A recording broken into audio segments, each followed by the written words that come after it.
Greetings, all excellencies. A beautiful day.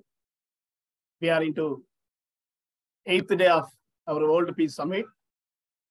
Yesterday, there was a great session on SDG 7. Today, we have eminent excellencies who are going to enlighten us on SDG 8.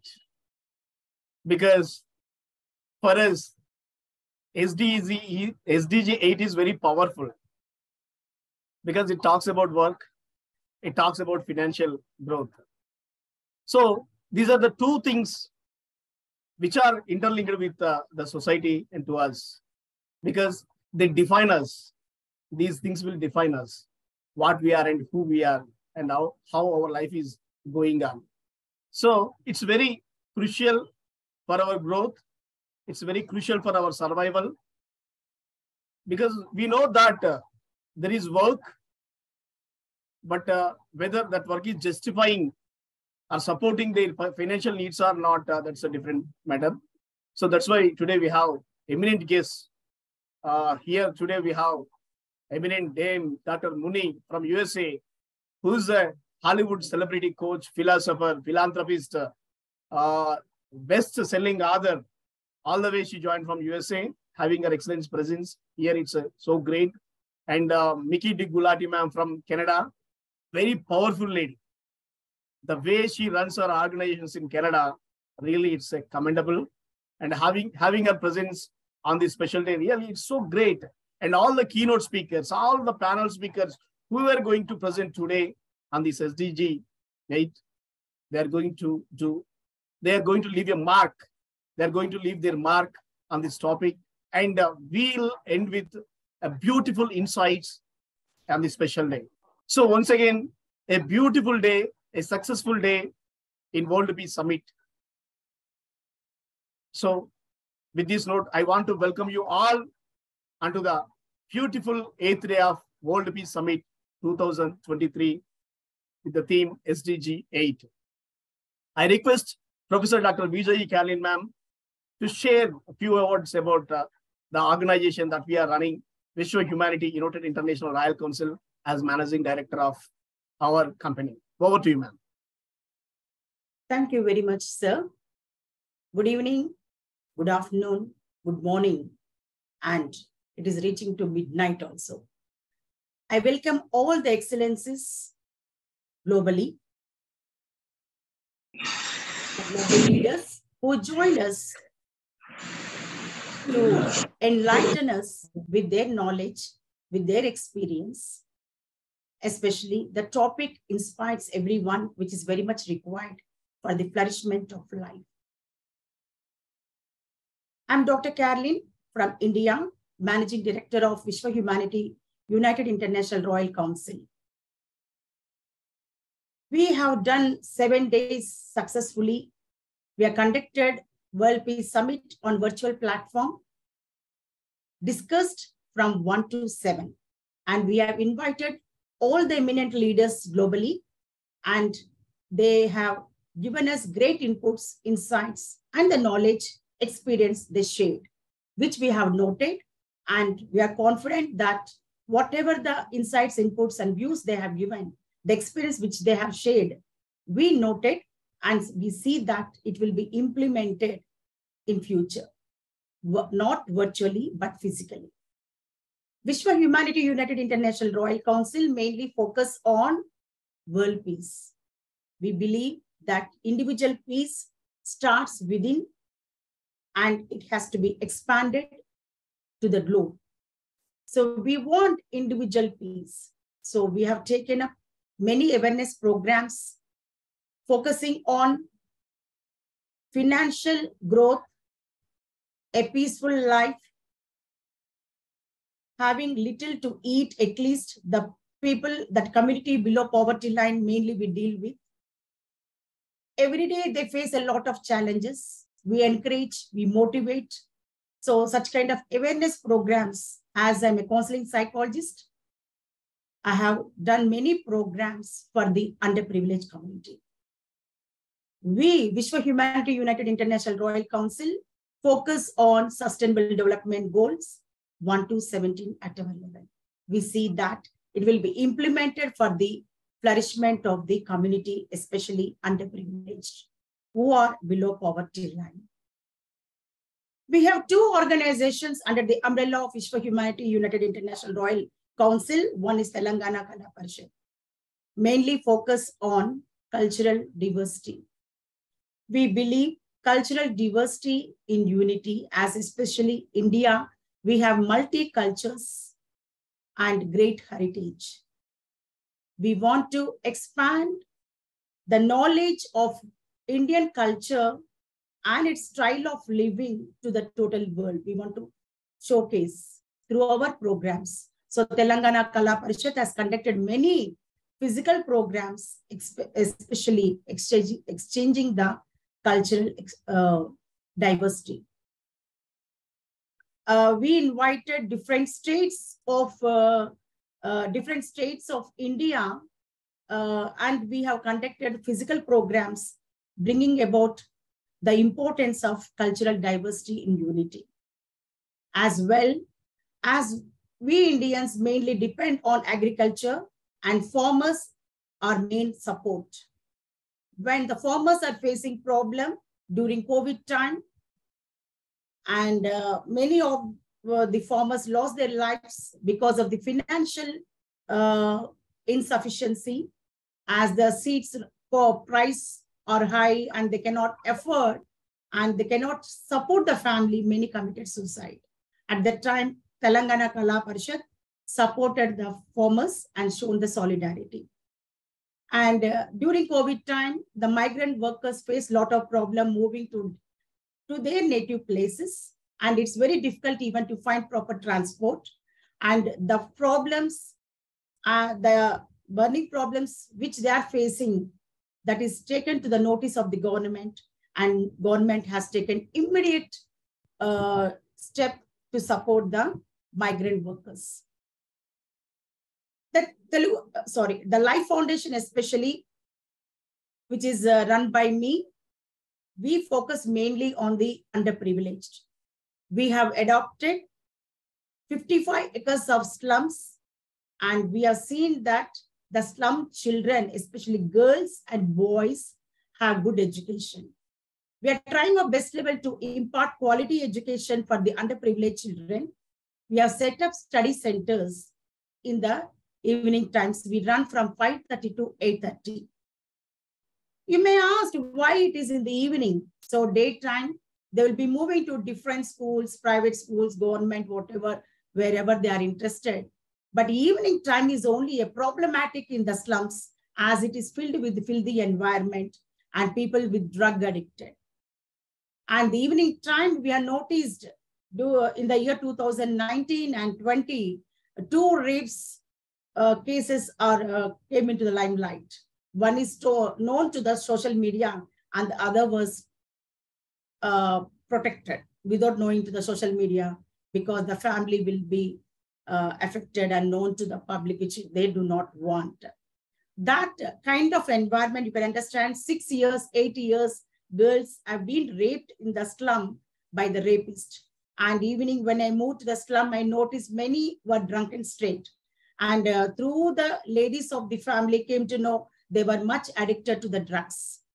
So because of the rape cases and all, I felt that girls and boys need to be protected. So I felt that only the study centers can protect them. So we have set up study centers in the slums. We started with 1 and moved to the 4th one. And 30 students we started initially, and in the year 2020. And now it is moved to almost the strength has been increased, hiked to 150 students. And earlier we can, not even single child was 10th class, but now 6 children wrote 10th class exams in Telangana state. So in this way, we are empowering the girl children and boys children through education. And whoever visit our study center, they will be more happy seeing our lovely children who are much matured. And as a counseling psychologist, I have conducted many awareness programs, even for the younger children, how to protect themselves from the rapist. And they know now what is bad touch, good touch, what is a call, how they invite. They knew very well, and they protect themselves. So such kind of awareness programs we have conducted for the younger children, as well parents, how to take care of their family. And women need to be empowered. We have set up tailoring center, and now just within the span of 3 years, 30 women have trained up and they started their own tailoring center, supporting their family financially. During COVID time, they lost their jobs as their daily wage laborers and do not have proper work during COVID time, and servant maids are there in that environment, that is in the slums. And we supported them providing provisions, commodities, saris, quilts, etc., etc. In this way, the Life Foundation has done great service to the underprivileged. What we said on the Zoom platform that we implemented physically, and we can say that many more activities and programs we are going to take up physically, and that will be implemented seriously for the underprivileged, for their upliftment. We want underprivileged to be protected and empowered. So that is our motto. So the Vishwa Humanity United International Royal Council focus mainly on poverty and education, along with the other sustainable development goals. And the government of India visited our office in Hyderabad, noted all the works we have done physically, and they are going to, they have expressed that they're going to support us in a near future. We are expecting good projects from the government of India, and we are going to take up with the collaboration that is from the international organization collaboration. We are going to take up the projects and implement effectively and efficiently for the upliftment of the underprivileged. So we, Vishwa Humanity United International Royal Council, are working seriously for the flourishment of the underprivileged and to attain peace in the society that will be expanded from family to the society, then to the nation globally. We want to attain peace globally, where women and children will be mainly facing problem during war conflicts, and financial economic growth also will be declined. And we want to see that the graph will be increased with our works at our level. Thank you very much for giving this opportunity. Thank you, ma'am. Thank you so much for the beautiful interpretation of the services done by Vishwa Humanity United International Royal Council, Telangana Kala Parishad, and Life Foundation. These three are one under the Royal Council banner. Really a beautiful services that are being done. Thank you, ma'am. Thank you so much for beautiful description of this works and services. Now we are going to start the day formally. As ma'am said, really we are expecting the great person of our nation, Honorable Home Minister's endorsement by the 18th of this summit. Already we have received so many endorsements nationally and internationally. Not only endorsement from Honorable Home Minister, we are planning to meet Home Minister, Prime Minister, and President of India as soon as possible. Actually, earlier some inquiries were made and we got clearance, but by the time we meet, due to some pandemic or some other issues, they were getting postponed. We are expecting after this pandemic, certainly we do get what the appointments and we meet, we are thinking so. And we wanted to represent the first thing, and we wanted to promote sustainable development goals. This is what we take into the consideration of Government of India. Hope it can be done soon. Thank you, man. Thank you so much. Now we start the program officially. We have all our dignitaries having Her Excellency Dr. Muni here. We are feeling so happy. And my dear brother, Dr. Tarun Tiwari, Mr. Tarun Tiwari has joined. He is a philanthropist, philosopher, JHO Foundation founder and president. He is a producer. He has been doing lots of work for the welfare of society. So today he is going to run the show because he is chairing the program. Last year, he along with our beloved Anita ma'am, they both done a commendable job. Almost 50% of the sessions were chaired by these two. So now, once again, he is back because this is a bit busy, but now he is back and he is going to chair the event. Mr. Tarun Tiwari, brother, over to you. Thank you. Thank you so much, Honorable Dr. Rajarao-ji, my brother, for your love, support, and faith on me. First of all, I would like to congratulate and I want to thank all the change maker available here, especially all dignitary chief guest, Madam Mori and Madam Mickey.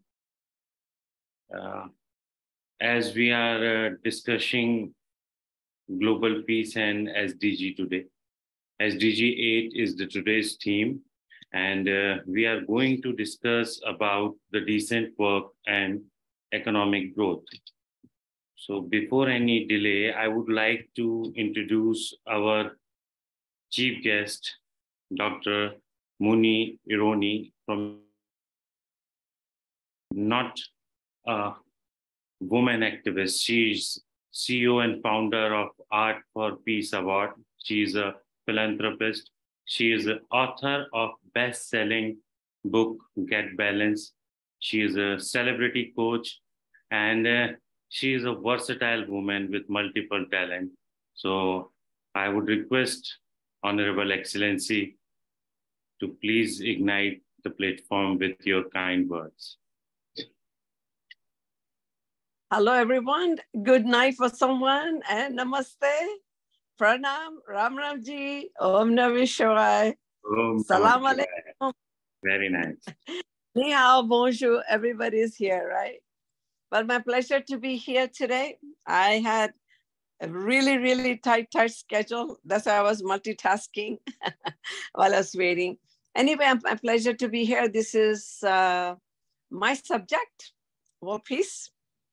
I have done a lot of work on world peace, Korean peace, lifting sanctions from Turkey. I'm creating jobs, tourism, and healing. There is no peace unless we have jobs created. So every country, this trip, I have 8 countries I'm visiting. So India as well, I have bought some funding for India, and I'm planning on opening probably 4 projects. So I'm looking at least maybe minimum of 1,500 plus jobs are going to be created right in India. And this is a lot of work, but I'm gifted with this. I'm the cultivator of wealth. I'm gifted. It's my natural thing to do. So world peace will come from me. I am responsible for whatever happens out there. So I live a very peaceful life. Physical, mental, emotional well-being is the key. And world peace will come when we are all healthy and fit as well. Okay, so I'm living an optimum life. Everything I do is optimum. You see, my skin, I take care. My teeth is no cavity. Everything I have is me. I don't go to the doctors. This is also part of my peace. Peace starts from me. So I think self-sustainability is very, very important. People are talking about it, but they don't know how to cultivate. So on my table, everybody exists. I don't exist. And that's why everything comes from my work, because when you don't exist, other can exist on my table. So from here, I will be going to Liberia, then from Liberia to Egypt to Nigeria, presidential inauguration, from there to Uganda. So I have all these countries I'm creating. Wow. I have so many huge jobs are going on. So all of you who are listening to me, if you have a project that's completed and you have it, talk to me. Perhaps I can assist. But most of my work is done with the government, including in India, the finance minister, Mr. Modi, and World Bank. So I need these people to work with me so I can do what I have to do. And this is why I'm here in India, extended for this reason. I was in Shillong. I will be doing a lot of work in Shillong because it's a beautiful area. People are hardworking, and it's very nice temperature too. The weather is nice, no smoke, nothing. So I'm looking forward for maybe at least maybe 4 projects, big one I'm bringing, God willing, to Shillong. So all of you, if we all work together, it's not just, see, everybody comes and talk about a world peace. What world peace anyway? I must have that peace in me. Can I live a peaceful life? So I have gone to so many world leaders, very good popular speakers, but there's nothing here.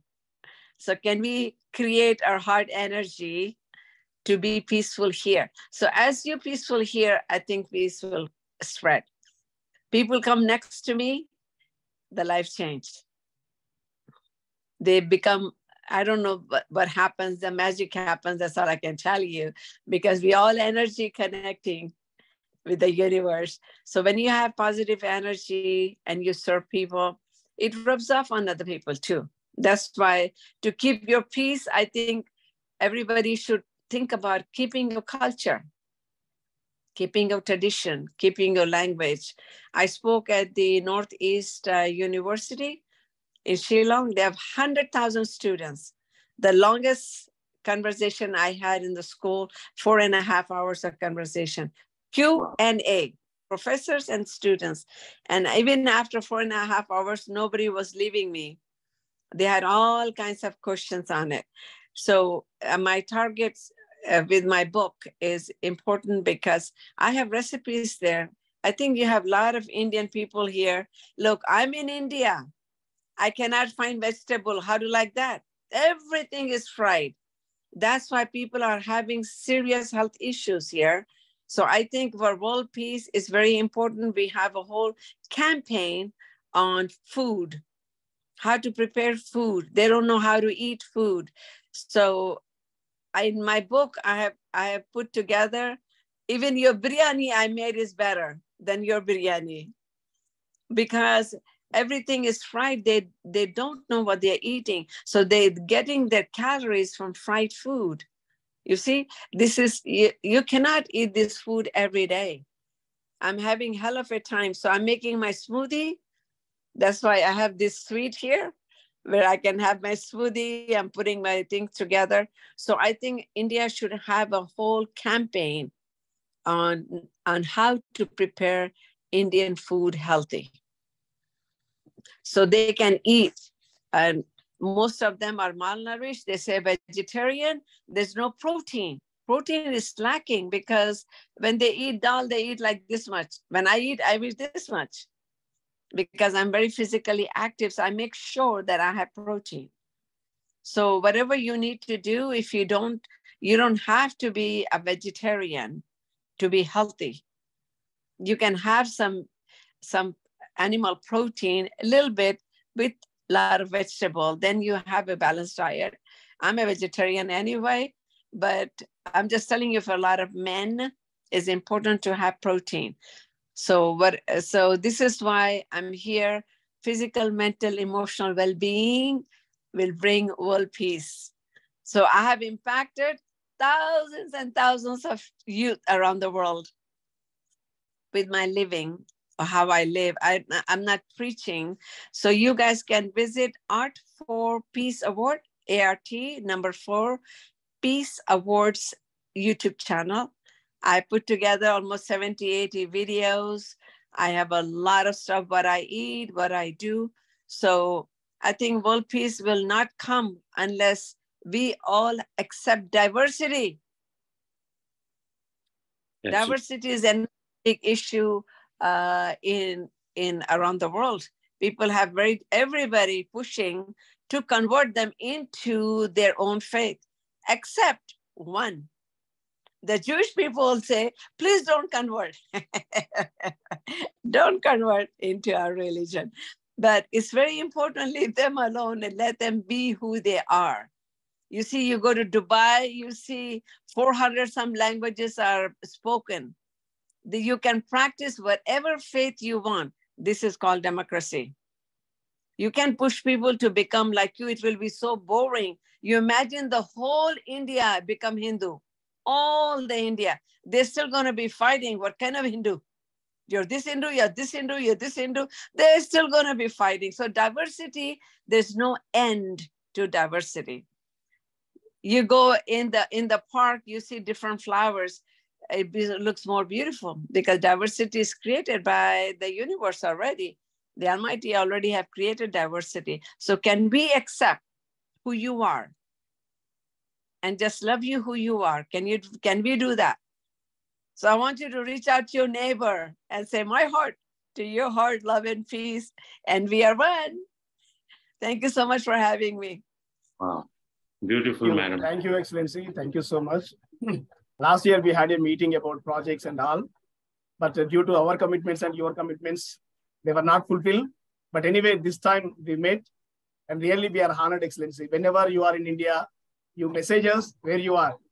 It's Hyderabad, Telangana is far away from Delhi. But anyway, there will be a day when we meet very soon. Surely we collaborate and we work together on some platforms. So, Professor Dr. Vijay Kalan, ma'am, over to you about the feedback of Her Excellency. Yeah. Delighted, ma'am. The words are so inspiring. Every word is heart-touching. It's very important. Yes, the creation itself spoke about the diversity. It's very important. So cultural diversity and living diversity, the living organisms we find different in nature. So diversity is very important to lead a prosperous life. As you said, peace starts within, ma'am. So we need to be peaceful with our attitude, behavior in all aspects. Then we can communicate with our neighbors with love and affection. That will be carried on globally. So what you said is right. And we are looking ahead for good projects from you, ma'am. As my brother said, so we will meet you and we'll discuss how best we can collaborate and for the betterment of the society. Thank you very much, ma'am. We are honored. Tarun Tiwari, brother, we don't disturb you. Sorry. No. Madam deserved this much, Yes. more. Because we specially invited her, and she was, in spite of her busy schedule. Yes, brother. And we are so fortunate that we have this kind of great lady, great mentor, great guide with us. Thank you so much, madam, for your precious words, and we will really appreciate all your thinking. And we cannot push anybody, but anybody can think and act as you guided us. Thank you so much, madam. Friends, today after madam, we have another great lady from Canada. She is also our chief guest today. She is director at Design Academy of Drama for Film and Television. She is member of Conservative Party of Canada and ICCC. Honor Design 800 Beauty School, 8,000 Beauty School. This is something unique, and we are so excited to welcome Honorable Excellency Miki Di Gulati, madam. Welcome, madam. Thank you so much for your kind words, and thank you, Dr. Raja and Dr. Caroline, for that wonderful introduction as well. And I'm indebted to Vishwa Humanity United International Royal Council for this wonderful opportunity.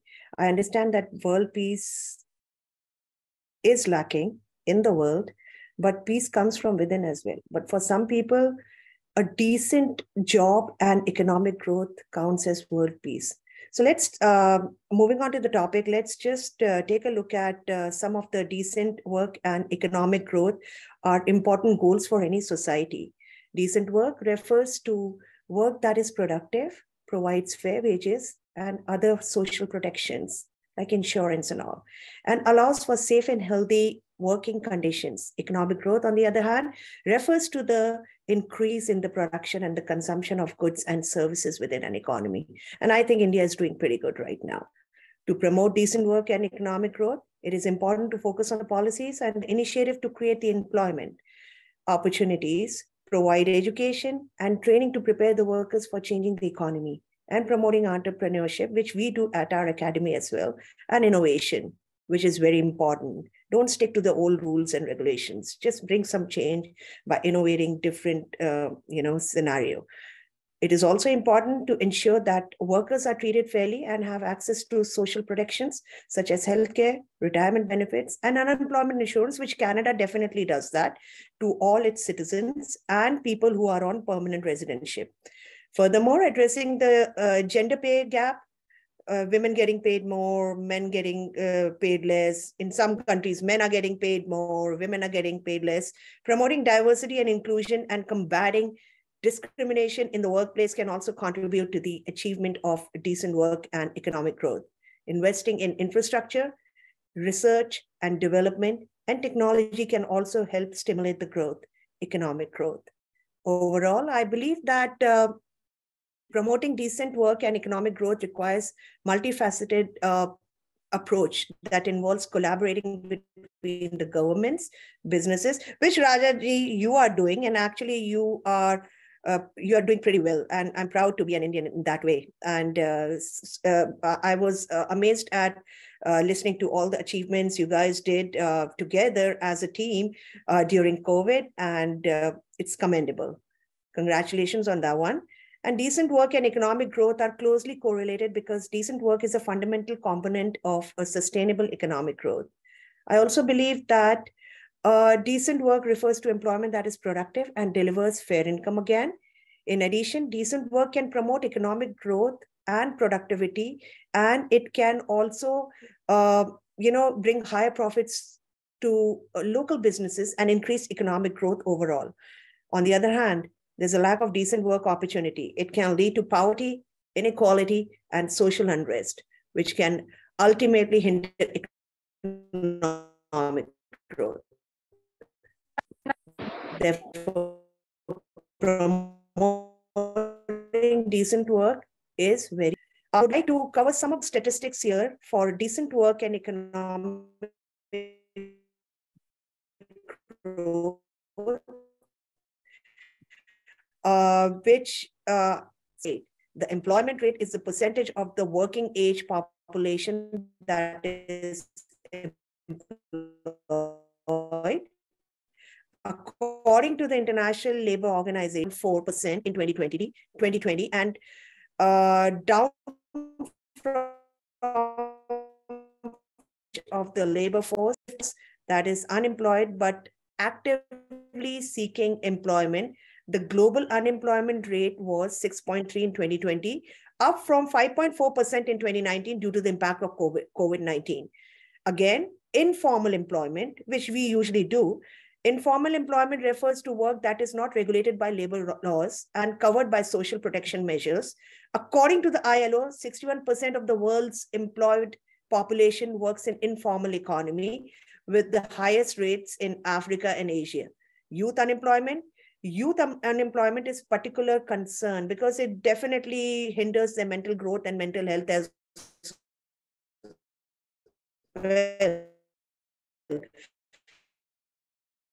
Can lead to long-term effects on career prospects and economic growth. According to the ILO, the global youth unemployment rate was 13.1% in 2020 and at 12.3% in 2019 due to the impact of COVID again. Gender pay gap. This is something which is actually, whether it is Canada, America, Western countries, or Middle East countries, Asian, I would say rather globally, the gender pay gap is different there's a big difference in average earnings between men and women, honestly. And according to the World Economic Forum's Global Gender Gap reported 2021, the global gender pay gap is currently 1.16%. with the highest pay gaps in Middle East and North Africa region. Mind you, I'm quoting and unquoting again, it is Middle East and North Africa regions.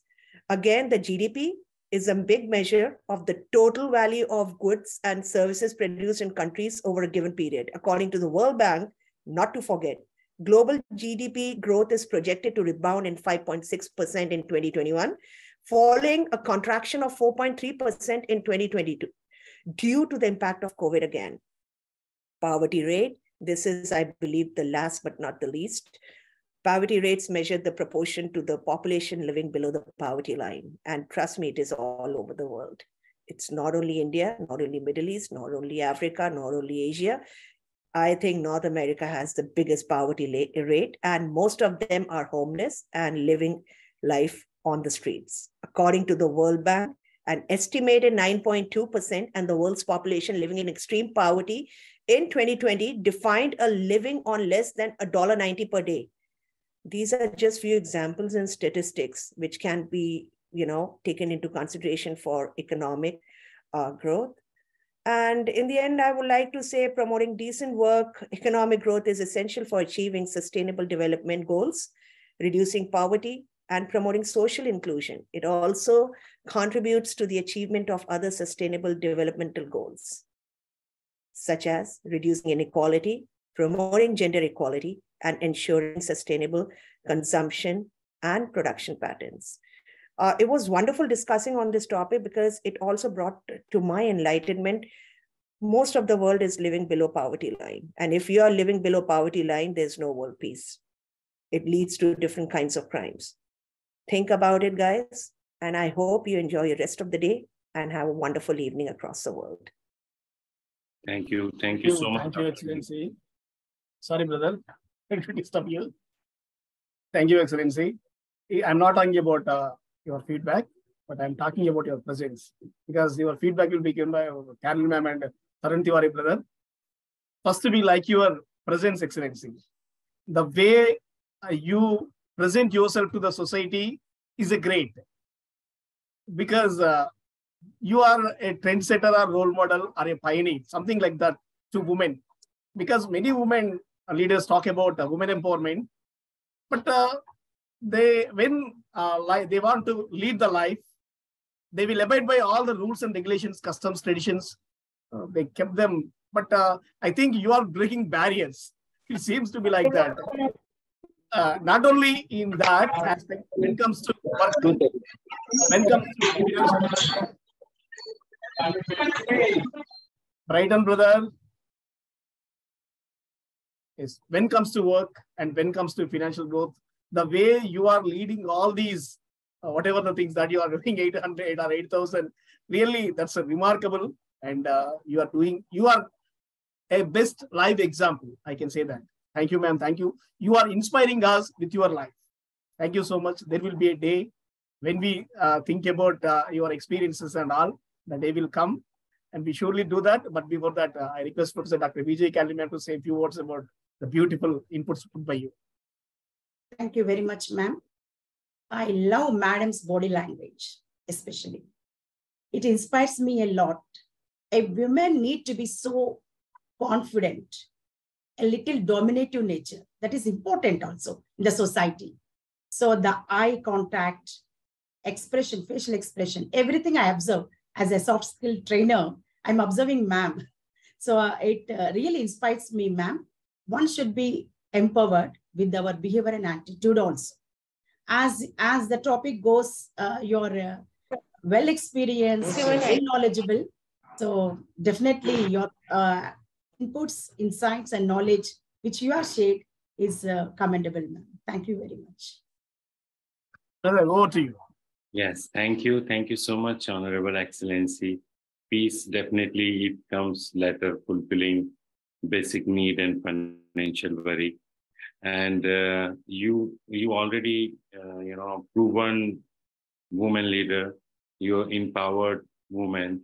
So when we listen something from lady like you, we must admire that, and we really appreciate, madam. Thank you so much. And now, as we have one more leading lady with us, as today everywhere ladies are leading, we can see many nations, like India, we have Draupadi Murmu madam, and many other countries like Bangladesh, many big nations where leaders are women, and definitely they are changing the world.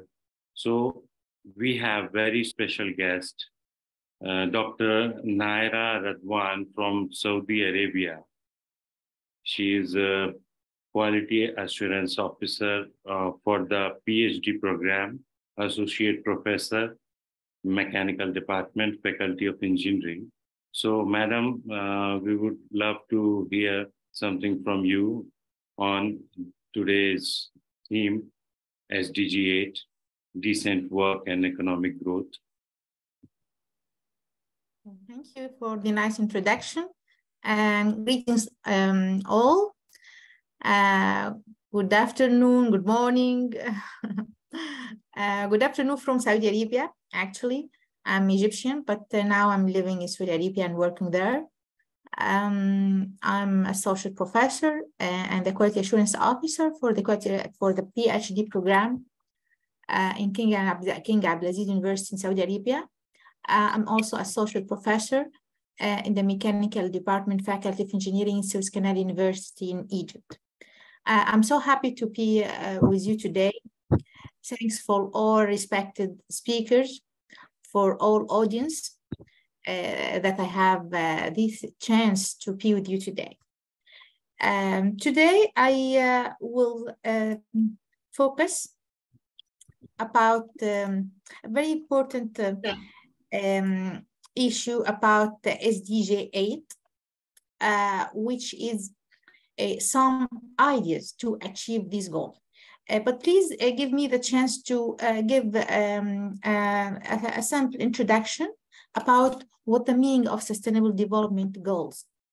The Sustainable Development Goals are a set of 17 global goals adopted by the United Nations General Assembly in 2015 as part of the 2030 Agenda for Sustainable Development. These goals are designed to provide a universal framework for countries and stakeholders to work together towards more sustainable and equitable world.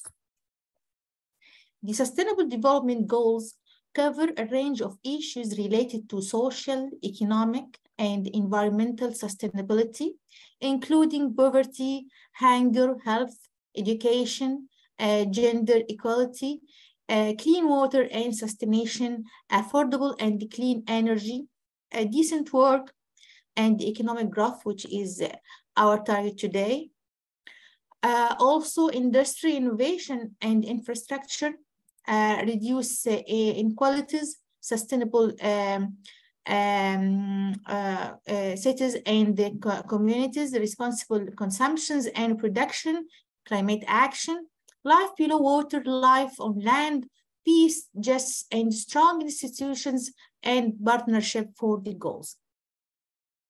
All these goals are designed to be interconnected and holistic, recognizing that progress in one area can have a positive impact on the other areas. The goals are also inclusive and inclusive with each other, with an emphasis on engaging all stakeholders, including governments, civil society, private sectors, and individuals. These goals aim to provide a roadmap for sustainable development that is integrated and balanced, recognizing that economic, social, and environmental sustainability are interdependent and mutually reinforcing. By working together to achieve these goals, countries and stakeholders can help to create a major equitable and sustainable world for all. Now, let us focus about Sustainable Development Goal number 8. Sustainable Development Goal number 8 refers to the goal number 8 for among these 17 goals. It aims to achieve higher levels of economic productivity through diversification, technological upgrading, and innovation, including through a focus on high value added and labor intensive sectors. It also promoting policies that support job creation and entrepreneurship, especially for women and youth, and reducing informal employment. It also focuses about improving access to financial services and markets for small and medium-sized enterprises. It also ensuring safe and secure working environments for all workers, including any types of workers in any age, and promoting decent work conditions. It also focuses about combating forced labor, modern slavery, and human trafficking, and eliminating child labor in all its forms. Another target, it is protecting labor rights and promoting safe and secure working environment for all workers, including those in the informal economy. SDG 8 also recognized that economic growth and employment are critical for reducing poverty and achieving sustainable development. However, it also emphasizes the importance of ensuring that economic growth is inclusive and sustainable, and that all workers have access to decent work and fair labor conditions. So let us focus about why this goal is important globally. Actually, this goal is important globally for many reasons. It is important because it addresses the fundamental issues of economic growth, employment, and decent work for all. Economic growth and job creation are essential for reducing poverty, promoting social inclusion, and achieving sustainable development. By promoting sustained, inclusive, and sustainable economic growth, this goal can contribute to achieve a range of other goals, such as reducing inequality, improving health and education outcomes, and promoting sustainable consumption and production patterns. The importance of these goals also come from that it emphasizes the importance of decent work for all, which includes fair wages, safe and health working conditions, and protecting of labor rights.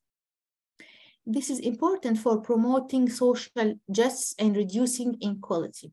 Achieving this goal can also help to reduce vulnerability of workers, especially in developing countries, to economic shocks and social crises such as the COVID-19 pandemic. Another importance that this goal is important component for the global agenda for sustainable development, and it provides a roadmap for promoting economic growth, employment, and decent work in a way that is sustainable and inclusive and help to create a better future for all. Actually, we have many challenges to achieve this goal. The most important challenge are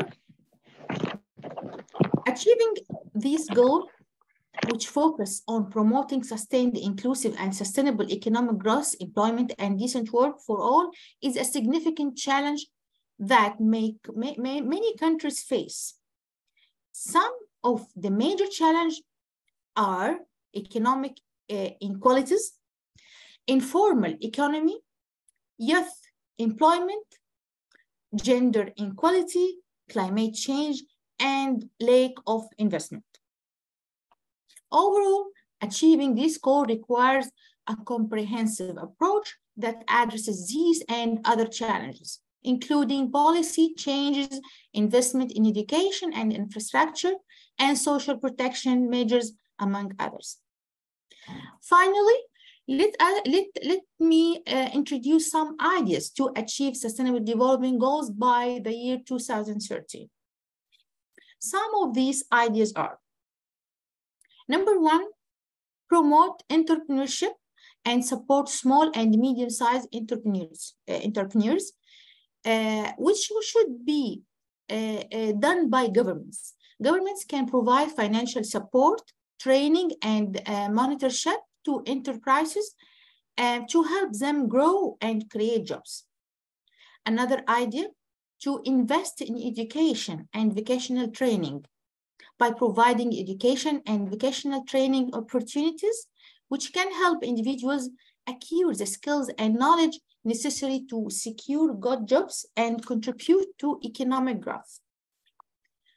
Idea number 3, to encourage private sector investment.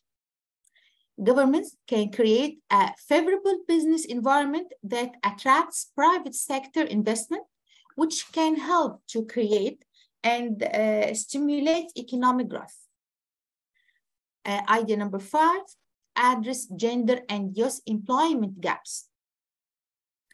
This is going to be done by governments. Governments can implement policies that promote gender equality and youth employment, such as increasing access to education and training, providing a child care support, and eliminating discriminatory hiring practices. Number 5, improve labor market information system. Government can improve labor market information system to provide timely and accurate information in job opportunities, skills in demand, and labor market trends, which can help job seekers and employers make more informed decisions. Another idea, address informal employment. It could be done also by governments, which can develop policies that support informal workers, such as by providing access to social protection programs and promoting formalization. Another idea, eliminate child labor and forced labor. Government can enforce laws and regulations that prohibits child labor and forced labor and promote decent work conditions for all workers. Another idea, invest in infrastructure. It could be done by invest in infrastructure such as roads, energy, and water supply, which can help to stimulate economic growth and create jobs. Another idea, promote sustainable tourism. Government can promote sustainable tourism that generate economic benefits while preserving natural and cultural resources and promoting local employment. Finally, support innovation and technology transfer. It can be done by promoting innovation and technology transfer by supporting research and development. It could be done in our universities, in our labors. Also by investing in infrastructure and providing incentives for private sector innovation. Thank you all for your attention. Thank you. Thank you so much, Honorable Excellency. Thank you for all your ideas. I would like to tell our President, Honorable President, Madam, for a few words. Thank you, ma'am, for joining us. What all the ideas you have put forward in front of us, those are very important and interesting, and that has to be implemented. Then the people will be having society, community, nations will be having a financial growth and also a peaceful life they can lead, as you said. And especially innovation and technology will be playing a great role for the betterment of the society and the nation and the world. That is very important. So being a mechanical associate professor, definitely your ideas are appreciable and inviting. Thank you very much. Thank you, Madam. So after three great ladies from USA, Canada, and Saudi Arabia, we have one change maker man also with us. He is Brother Raymond from Philippines. He is accredited competency assessor at Technical Education Skill Development Authority, TESDA. So we would like to hear from you, brother. Welcome. Thank you very much, Dr. Taron Tiwari. And good evening, everyone. A pleasant day, and mabuhay from the Philippines. My name is Raymond Banzuela, and I am one of the accredited competency assessor under the Technical and Vocational Education Skills Training here in our country. And it is a great honor for me to be one of the speakers today at your prestigious event. So the World Peace Summit, and thank you very much for this privilege. And please allow me to share my slide. Yes, brother, you can. You are co-host now. Thank you.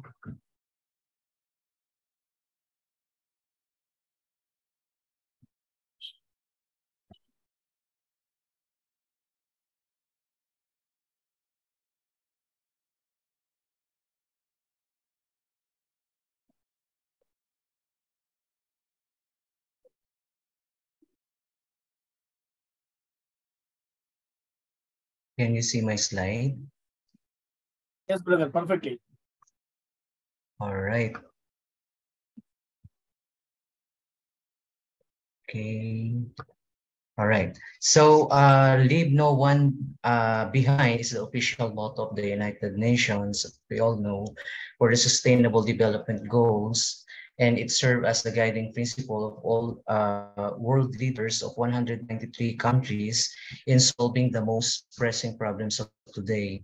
And one of these goals is to promote sustained, inclusive, and sustainable economic growth, full and productive employment, and decent work for all. Hey. Ayan, all right. So this means that economic growth should be positive force for the whole planet. And this is why we must make sure that financial progress creates decent and fulfilling jobs while not harming the environment. So we must protect labor rights, and once for all puts a stop to modern slavery and child labor. So if we promote job creation with expanded access to banking and financial services, we can make sure that everybody gets the benefit of entrepreneurship and innovation.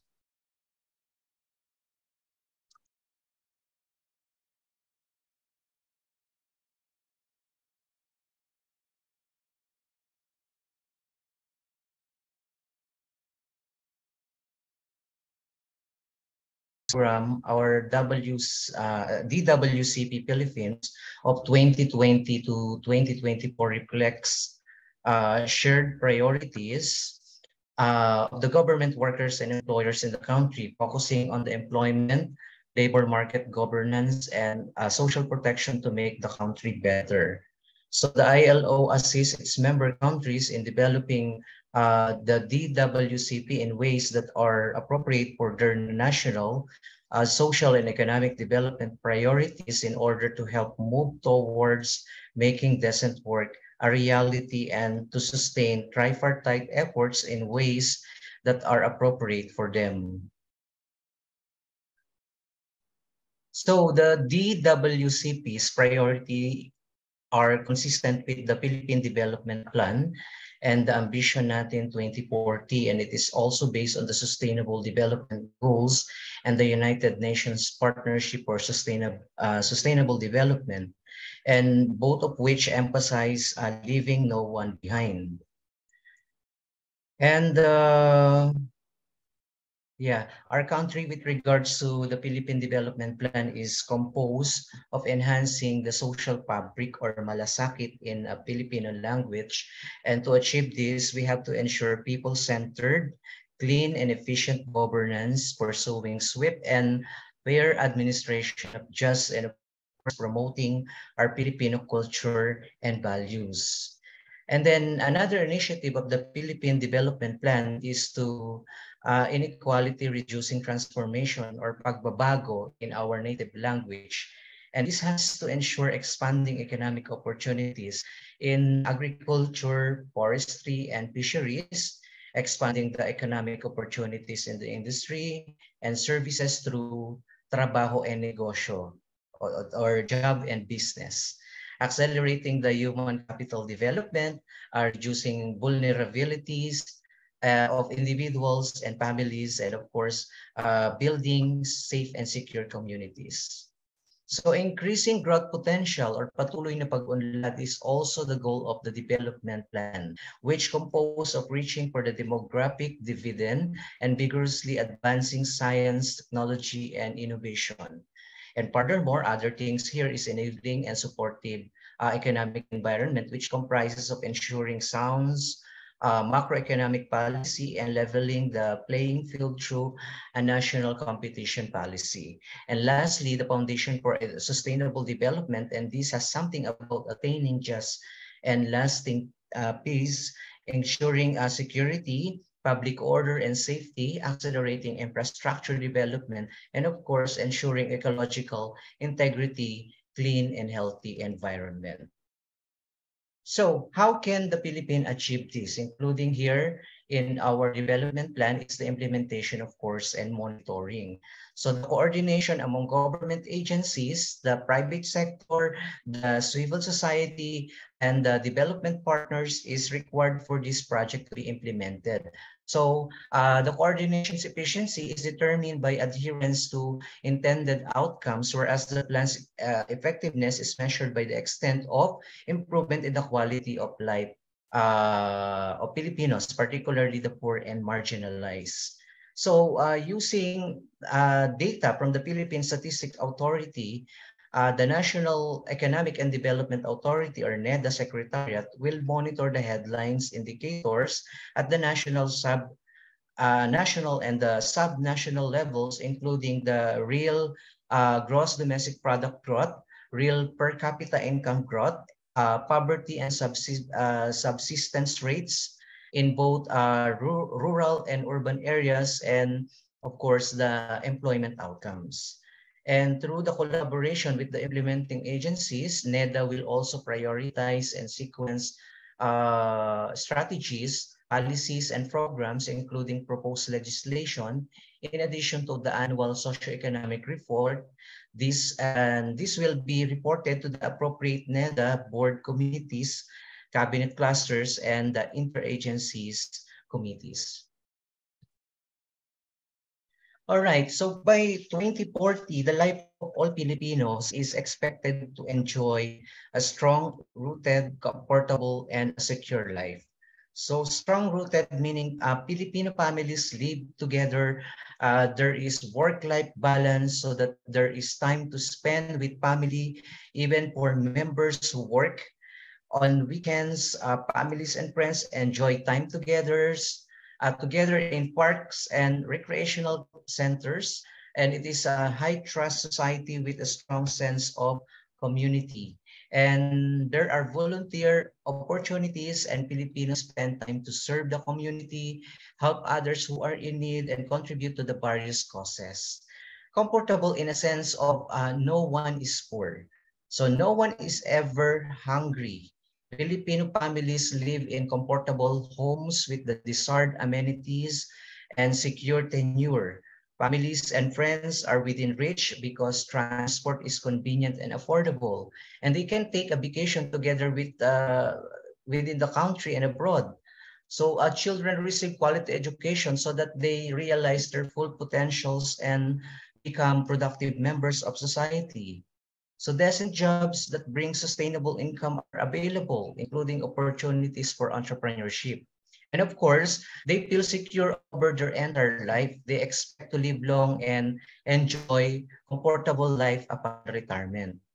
And there are resources to cover the expenses, and there are savings. They feel safe in all places in the country. Filipinos trust their government because it is free of corruption and provides service to all its citizens equally. So that's the ambition of the Philippine government by 2040. Sorry. All right, so TESDA to which I am accredited and affiliated, has shared their milestone through this National Technical Education and Skills Development Plan, or NTESDP milestone of 2018 to 2022, which expresses and highlights the most notable policies, programs, and projects implemented by the technical vocational education and training, or TVET sector, in pursuit of the plan's objectives. As part of its mandate under TESDA Section 21 of Republic Act 7796, TESDA collaborated with key players in the defense sector, the government, the industry, the labor sector, the academic sector, the national government organizations, and even learners. Of course, to develop and implement this comprehensive plan for the Philippine Tibet. So the milestone report details how the plan's objectives were translated into concrete policies and programs in a concerted efforts to prepare our learners and workers for the challenges of an ever-changing world. The report also highlights achievements in leveraging TVET for social inclusions and poverty reduction by increasing Filipino employability. So the milestone also include how the Tibet sector responded to the challenges posed by the Fourth Industrial Revolution and, of course, the COVID-19 pandemic. So TESDA has continued to adapt and implement various strategies in order for the Tibet providers and the sector as a whole to capitalize on opportunities and overcome challenges, allowing the learners, the communities, and the economy to become more resilient in the post-pandemic digital age. All right. So,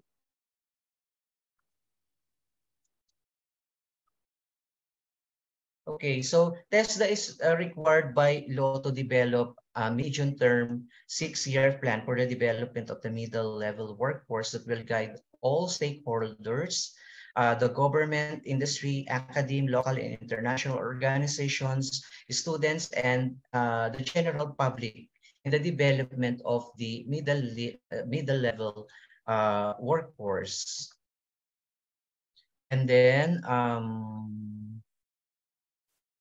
right? Yeah. So in accordance with this mandate, the TESDA, in collaboration by its partners and relevant sectors, has developed this National Technical Education Skills Development Plan. The fourth in series of such plans is to mobilize and encourage full participation of industries, labor, government units, and relevant educational institutions in the development of Philippine human capital resources. And the National Technical Education Skills Development Plan. Yeah. All right. So serve as the compass that guides technical vocational education and training actors, movers, and learners in developing responsive policies and implementing programs for the sector, as well as supporting the national government's broader development goals and objectives. So this plan envisioned a vibrant, quality Tibet for a decent work and sustainable inclusive growth. And this overarching theme is the rallying cry that primes the TESDA and its partner to achieve this plan primary objective of galvanizing and strengthening the Tibet sector through a two-pronged strategic thrust, like the global competitiveness and workforce readiness, and social equity for workforce inclusions and poverty reduction. Okay, so this plan has identified the country's key employment generators and divided this into 3 groups. The first group consists of industries with large employment bases and rapid growth.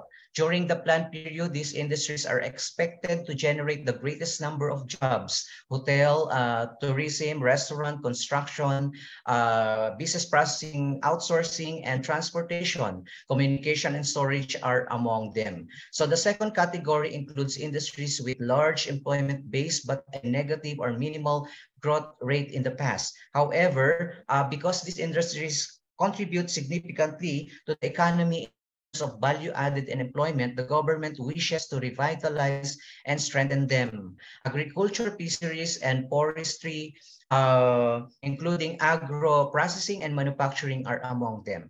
So food manufacturing leads the way in this category, accounting for 40% of manufacturing gross value added. Then comes electronic, which accounts for half of the Philippine exports. And the third group is composed of industries in health, wellness, and other social services with high growth rates and good economic multiplier effects. So this plan has identified problem areas that challenge the Tibet sector. Experts believe that rapid technological advancements will render many jobs obsolete. And this would make it difficult for the country's Tibet providers to keep up with the fast pace of innovation, technological changes, and advanced workforce skill requirements. And another issue is the low employability of the Philippine Tibet graduates, which stands at only 65%. So Tibet providers are frequently chastised for providing and producing low-level skills and technical education. And this reality spills over in the labor economy, which is characterized by a 70-30 ratio of low-value work to mid to high-value jobs. The second one is the full implementation of tech book courses under the K-12 program has worsened the sector's lack of facilities and equipment, qualified trainers and assessors, and other resources because the Philippine Tibet sector is largely supply-driven. This reality exacerbates job and skills mismatch and underemployment. And then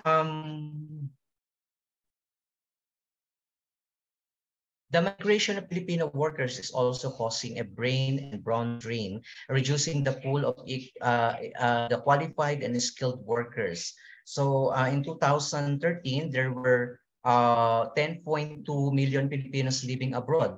And furthermore, there has been a decrease in the number of industry enterprises participating in Tibet as evidenced by the low enrollment of enterprise-based modality training, despite the fact that it is the most successful modality in terms of employability, with an average employment rate of 68.9%. And lastly, access to Tibet is also a problem. So due to the limited funding and other limited resources, certain sectors are not served or reached by Tibet. So one such sector is the marginalized and disadvantaged poor, which accounted for 21.6% of the population in 2015. And we have here an objectives for this plan to address these problems, and the challenges are number one, create a conducive and enabling environment for the development and quality service delivery of the Tibet sector, prepare the Philippine workforce for the challenges posed by the fourth industrial revolution, assure industries with high economic and employment growth potential and provide them the required quantity of posed or by the the high economic and employment growth potential and provide them the required quantity of quality workforce. And number four, directly and more vigorously address workforce needs of the basic sectors and the disadvantaged, and instill values and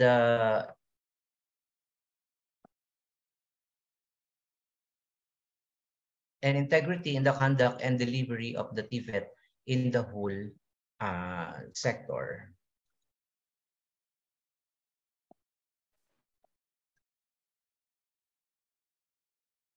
Right.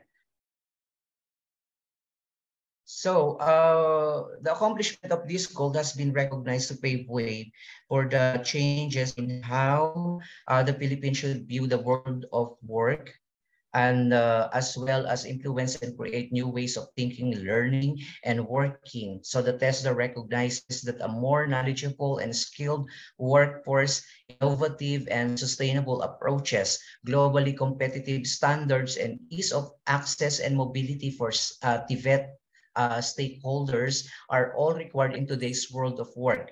So this plan is intended to address these needs and has proposed strategic responses to the 5 objectives, and they are number 1, that TVET with agility. This is to prepare the Philippine workforce for global competitiveness and future world of work. TVET with scalability, to deliver high quality, job ready, quality workforce, and of course, TVET with flexibility and sustainability for social equity and economic inclusion. And these strategic responses are reluctantly supported by the organizational initiative, such as the TVET with conducive and enabling environment for development and quality service delivery, and TVET with integrity to instill sector credibility and client confidence. So these responses are intended to enable TVET to remain vigilant and adaptable to sector changes. This plan focuses on the preparation and anticipation of stakeholders' needs through skill forecasting and anticipation, as well as other research and development approaches. Close engagement with clients to keep pace with their demands for the workplace and to be responsive to societal needs in general, and the development of a comprehensive, inclusive, and equitable service delivery to all Filipinos. So in order for the sector to remain relevant, so the TESDA and TVET sector commit to address issues, problems, and gaps identified in the previous plan. And then to summarize, this plan as part to pursue and achieve quality TVET for all, which is the TESDA commitment. So how can TESDA contribute to the manpower and economic development of our country? The TESDA is a government organization in the Philippines that provides a free technical, vocational, and training programs. Filipino who wishes to enhance their existing skills or learn new skills can get it from TESDA. And the organization is also responsible for certifying the competency of workers in various industries. And TESDA's main goal is to provide a quality education and training programs to Filipino citizens so they can be employed in various industries. So the organization also aims to certify the competency of workers in different fields, thus helping them acquire better job opportunities.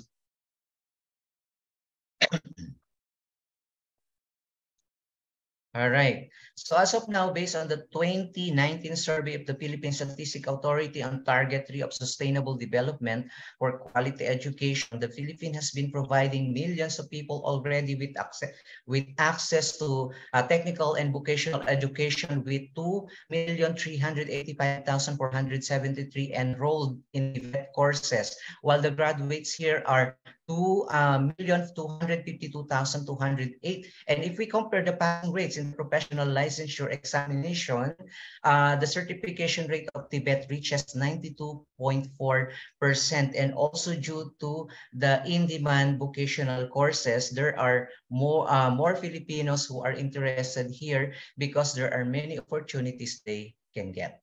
And recently, in January 2023, the TESDA management issued a statement of the preliminary report of their study on the employment of TVET graduates.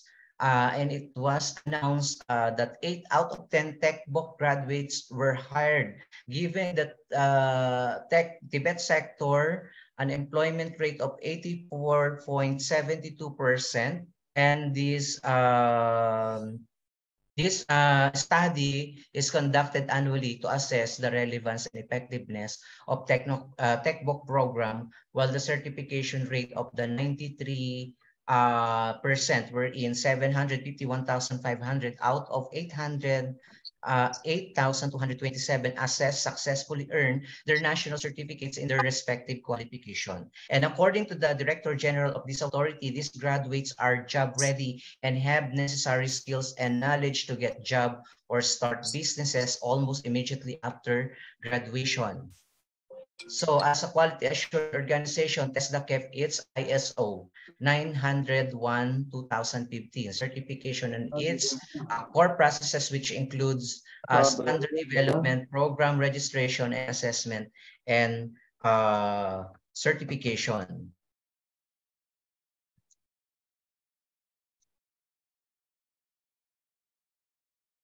All right.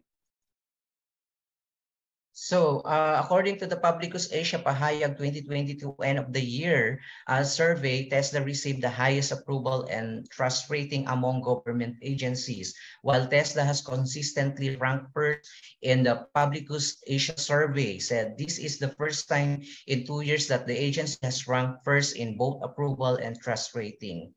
And this accomplishment can be attributed to the policies and a strategic program pursued by the agencies for the TVET sector in accordance with the two-pronged strategic thrust of the National Technical Education and Skills Development Plan. And TVET for global competitiveness and workforce readiness, and TVET for social equity and poverty reduction.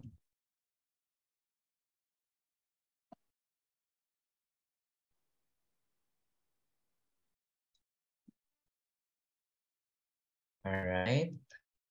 So as you can see in my slide, this is the training that I provide in our institution. Whereas as a TVET trainer, I ensure that all of my learners can adapt what they should learn in order to be prepared for societal challenges, whether local or international. And I guarantee that all of my instruction will be in accordance with the TESDA designated training regulation, which has been agreed upon by the industry, academia, and government. And we shape these students to be competitive in their fields, and we ensure that all of their activities are anchored with the industry demand worldwide. And fortunately, 80% of my students already have good jobs in the community, and the remaining is already in abroad, and where the course they chose is also their job. And it's amusing because some have started their own businesses.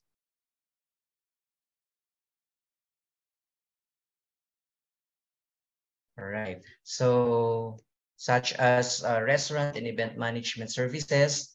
And I'm very happy because we are part of our community that has been able to contribute to our government's goal of providing good service and quality training to our countrymen so that they can have a decent job and contribute significantly to the growth of the economy. And as you can see in my slide, I'm proud to share with you one of my successful learners under events management and food and beverage service courses, where he built his own business and continues successfully until now. And his clients are many and enjoy his service. So everything he learned in our training, he applies until now. And he is really thankful that he had the opportunity to study for free in our school through the scholarship fund of TESDA. And apart from the tuition fee, he also received while studying his daily allowance. So the services he caters are different types of occasions, such as wedding, birthday, debut, baptismal, etc. And he also used all the talents he learned when he was still in training, such as flower arranging, different balloons making, or different balloons design, table setup, napkin folding design, linen sorting, etc. And this student of mine started with a small investment until as his clients increased and his income grew. So he gradually brought his things to increase the supplies, tools, and furniture that he could use on a bigger occasion. All right. Brother, conclude it, brother. Please. So I hope I've been able to share some of the issues and concerns here in our country and community, as well as how we're improving it to achieve the expected goal, particularly in obtaining a decent job and contributing significantly to the country's economic growth. So let's join our hands together and let's help each other to fight poverty and hunger by providing effective, efficient, and quality education to our youth so that they can have a good future and a decent job, and by helping to lift our economy. So that's the end of my presentation. Thank you very much once again for this opportunity.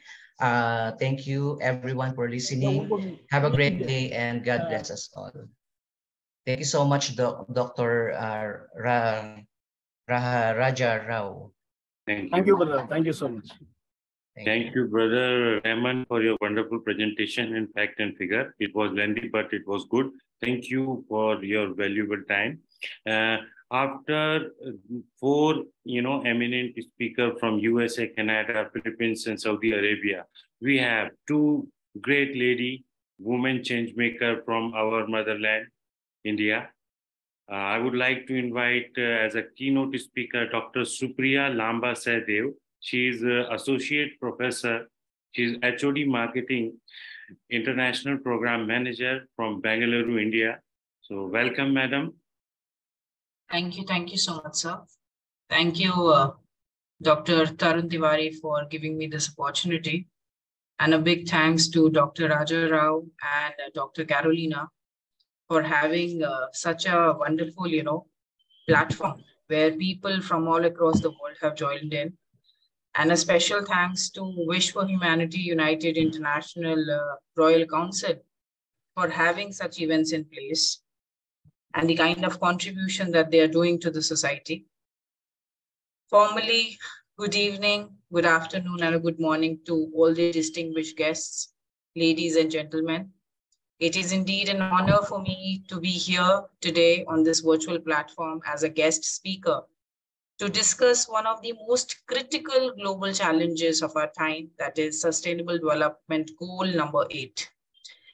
As we all know, SDG 8, that stands for Decent Work, Economic Growth, indeed is one of the 17 Sustainable Development Goals set forth by the United Nations long time back in 2015. The goal aims to promote not just sustained, inclusive, and sustainable economic growth, but they also focus on full and productive employment and at the same time decent work for all.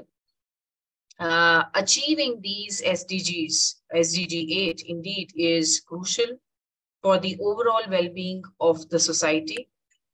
A lack of decent work and economic growth leads to poverty, which we all know, and ultimately it leads to inequalities and exclusions. It also negatively impacts the kind of health, education status that our countries have, and other areas of development that we focus upon today.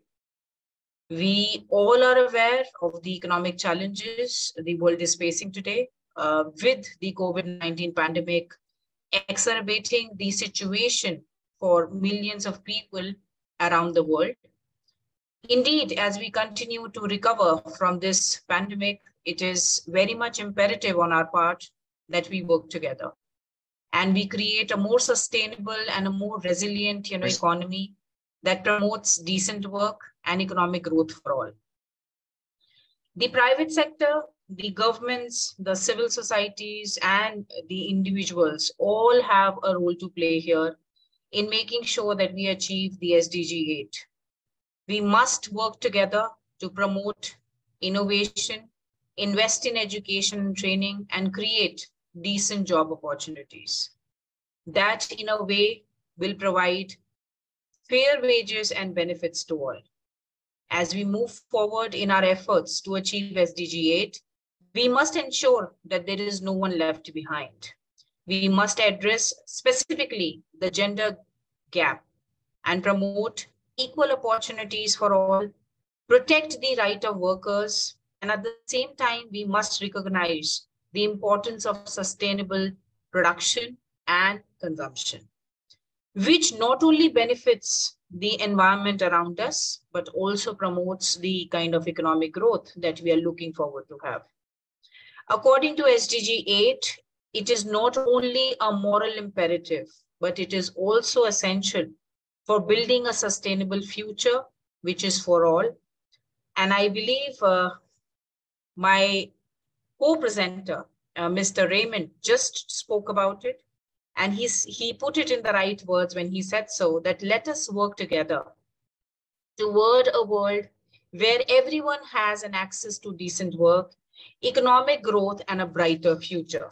Now, talking about the same, I would like to throw light upon that what exactly this SDG 8 is all about. So all of you know that it is one of the 17 goals that have been set by the United Nations long time back in 2015 as a part of the 2030 agenda under the Sustainable Development. And it aims to promote sustained, inclusive, and sustainable economic growth, full and productive employment, and decent work for all. Now, when I look at it from the perspective of peace and SDG, indeed, peace is essential for achieving the SDG 8, as it promotes a more stable and a more secure, environment for the economic growth and the development that we're looking forward to have. In countries that are affected by the conflict, or you can say the violence, businesses really can't thrive. And people really cannot have, access to decent work opportunities, like, for example, what is happening right now in Ukraine. Peaceful and stable societies, on the other hand, indeed can attract a lot of investment. They can promote trade, they can create jobs that will really lift people out of poverty. Furthermore, when we talk about SDG 8, it also emphasizes and it gives a lot of importance to promoting safe and secure working environments, protecting labor rights, ensuring, equal opportunities for all. Peaceful societies can have, for sure, better goal achievement by promoting social inclusion, addressing all sorts of, equalities, and at the same time, combating the discrimination which is there. So when we talk about peace and SDG 8, indeed, they are interconnected.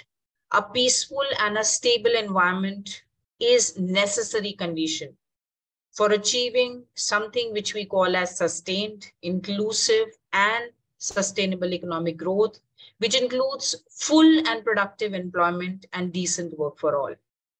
Now, talking about the specific targets of the SDG 8, which are there.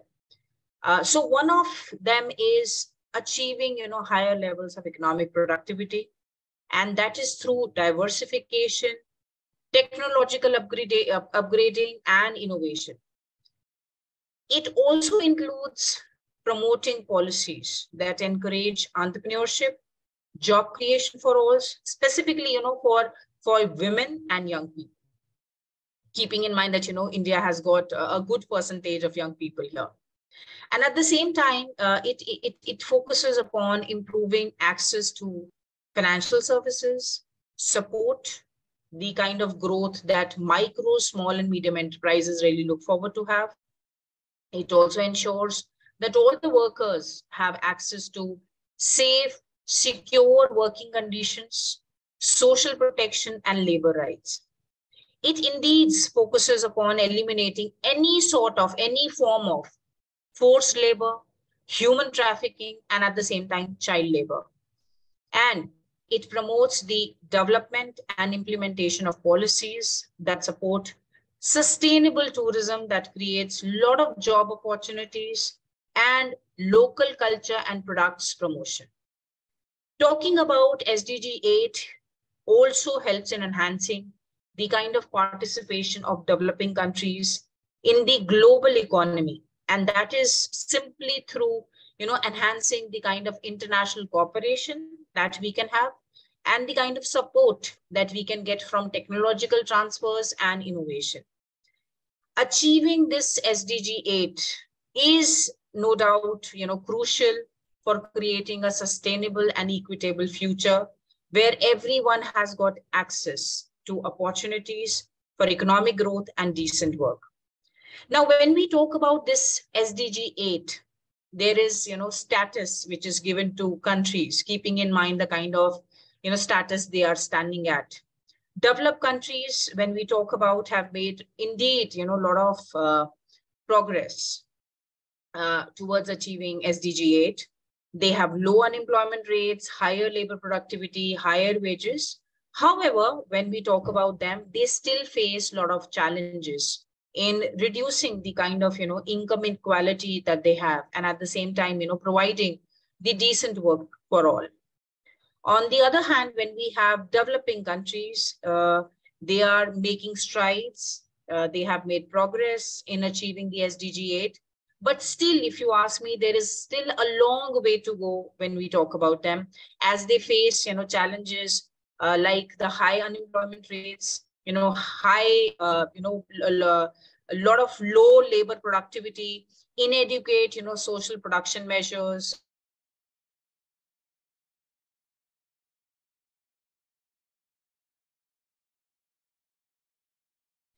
which are still facing a lot of significant challenges in achieving this SDG 8.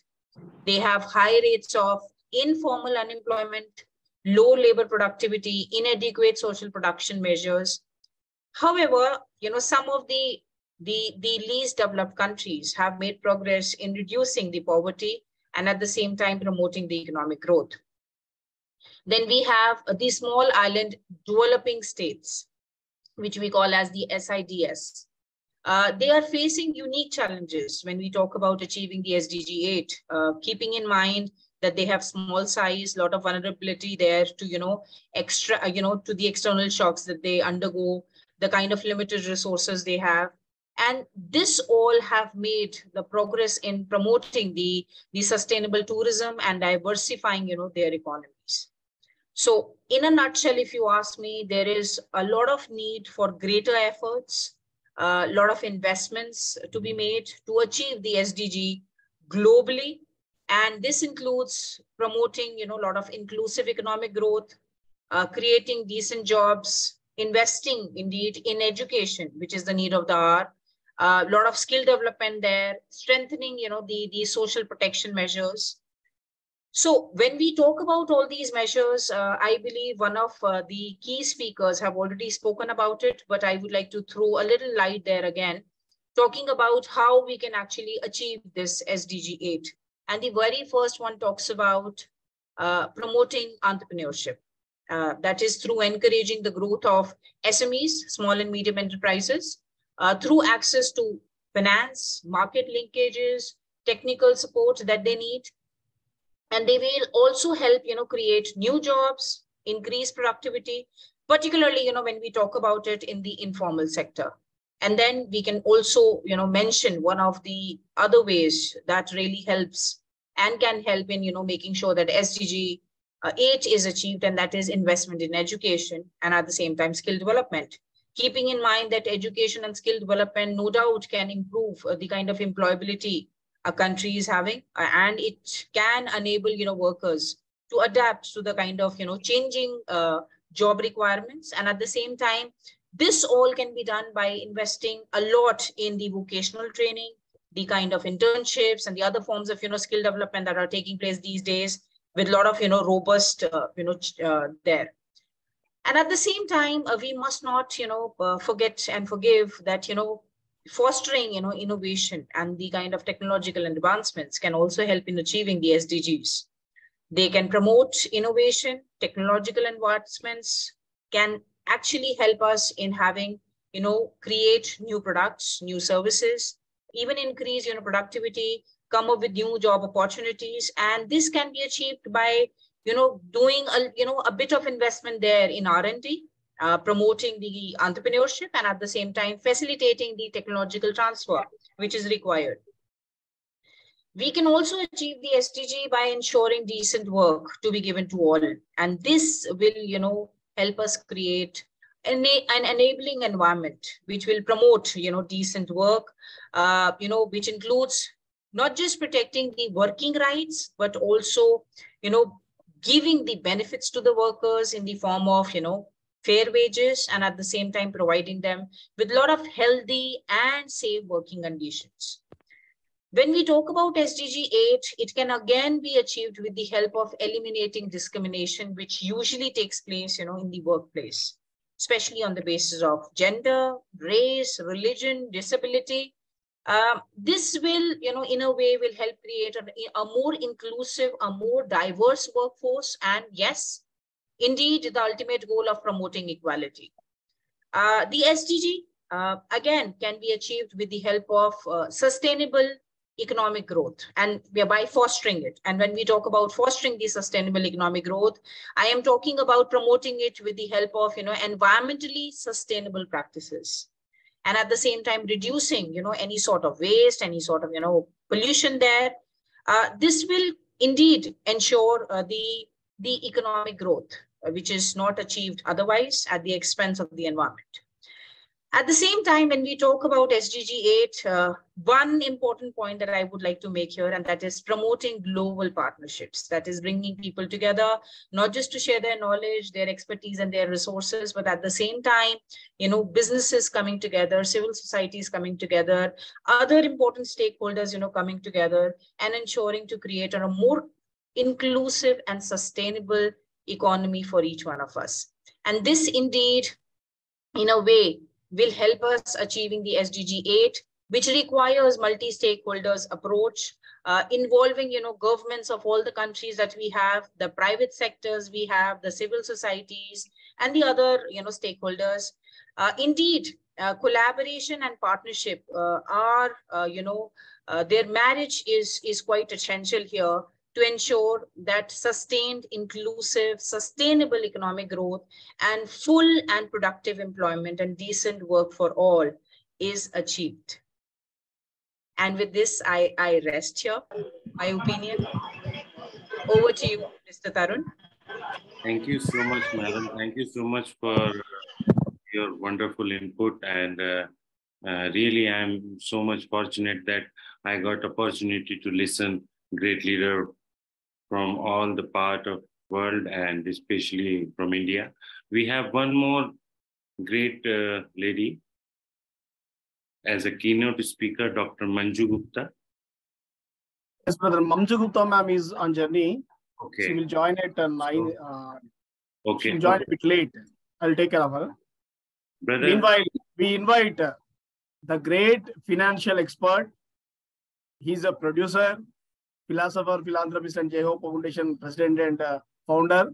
But in money marketing and financial issues, money experts, and whatever it may be, he's an expert, having his presence today as a chair. And he wanted to give some advice because I want to listen to it. Over to dear brother for wonderful speech of yours. Thank you. Thank you so much for giving me this opportunity, brother. And before, as few people are new here, so let me introduce myself before I share my thing. I'm Tarun Tiwari. I'm founder and chairman of Jeho Foundation from Chhindwara, Madhya Pradesh. I'm a philanthropist by nature and activity in rural area of Western India.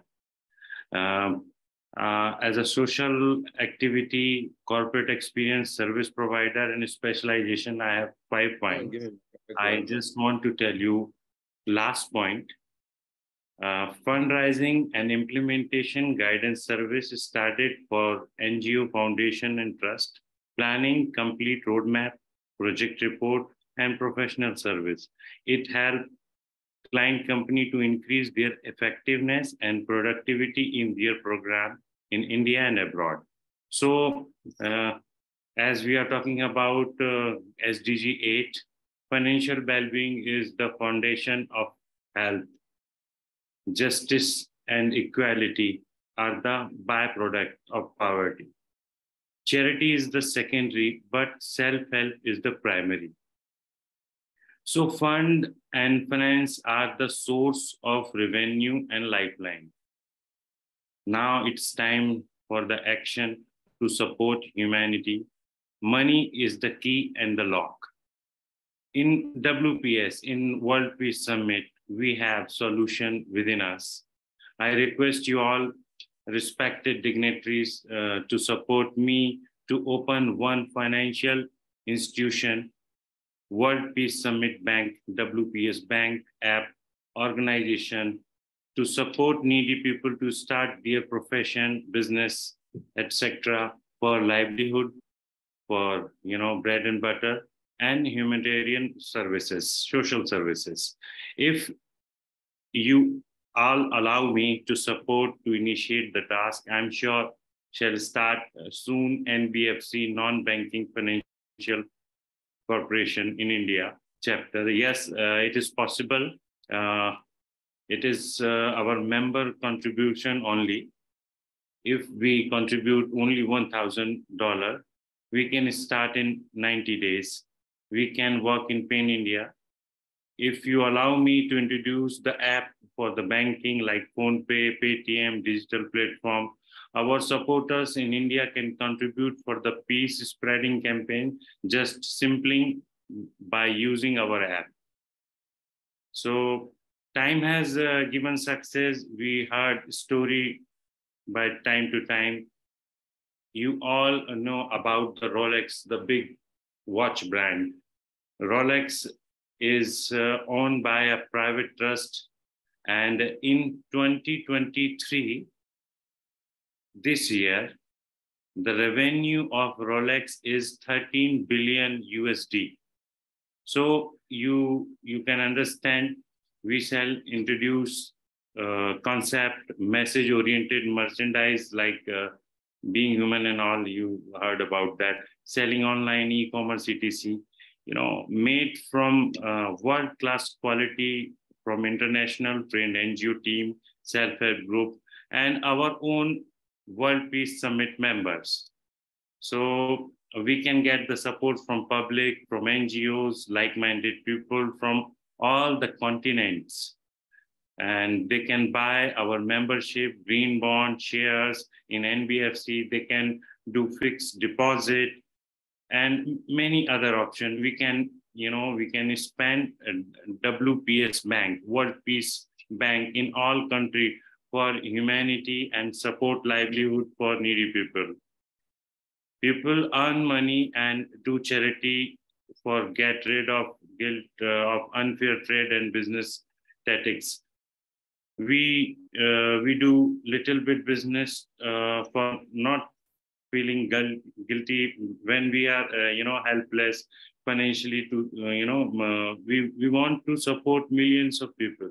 For that, we can start sponsored program on education training, how to get better livelihood, as Madam Supriya said earlier. So we can provide job, profession, businesses.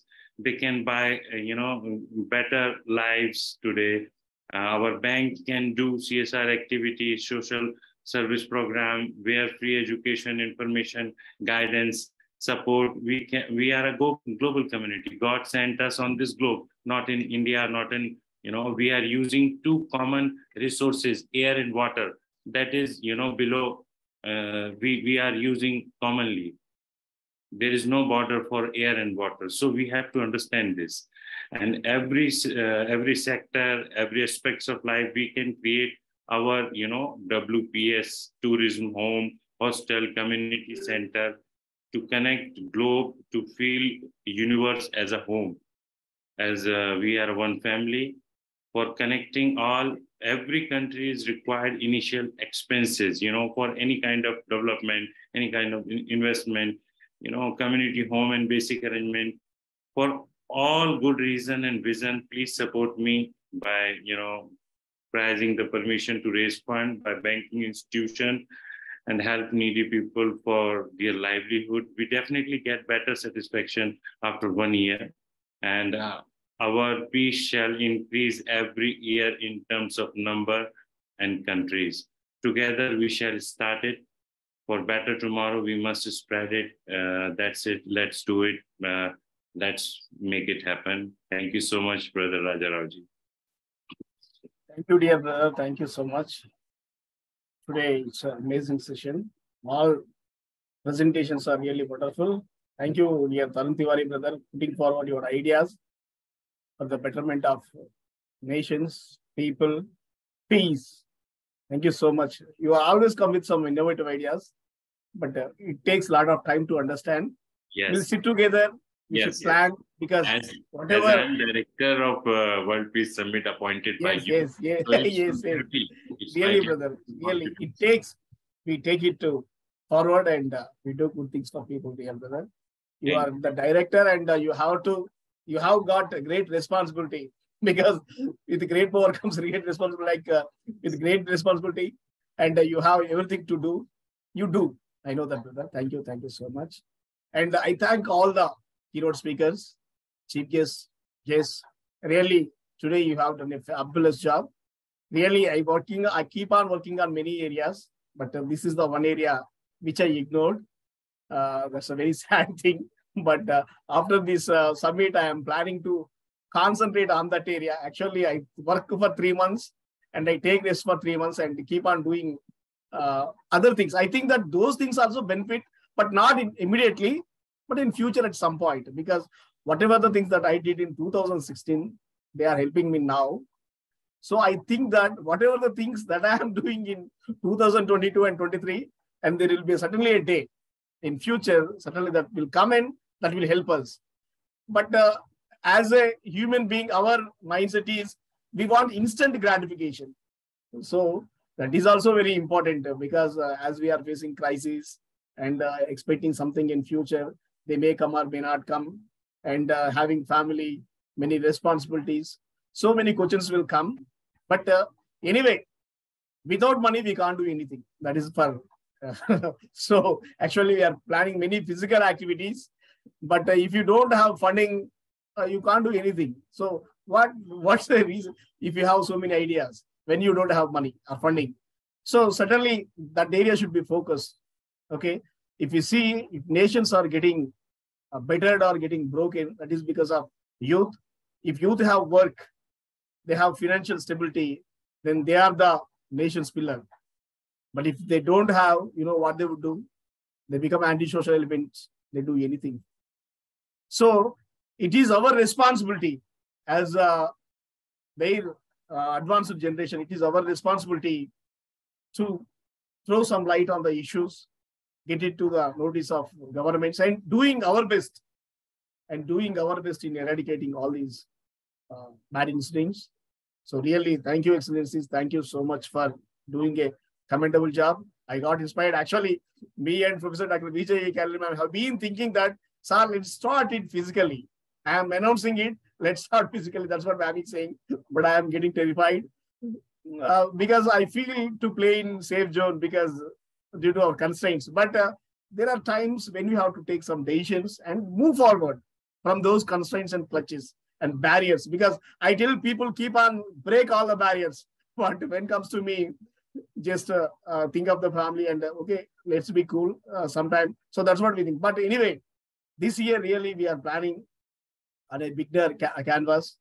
We are requesting governments, we are requesting intergovernmental organizations for the promotion of sustainable development goals at our level best, and by doing some international projects. Actually, last year we have 30 projects meetings, but in the last, somehow we didn't opt those projects. We don't know why, but after the completion of these World Peace Summit, nearly we had 30 meetings with some eminent organizations, but we couldn't choose one.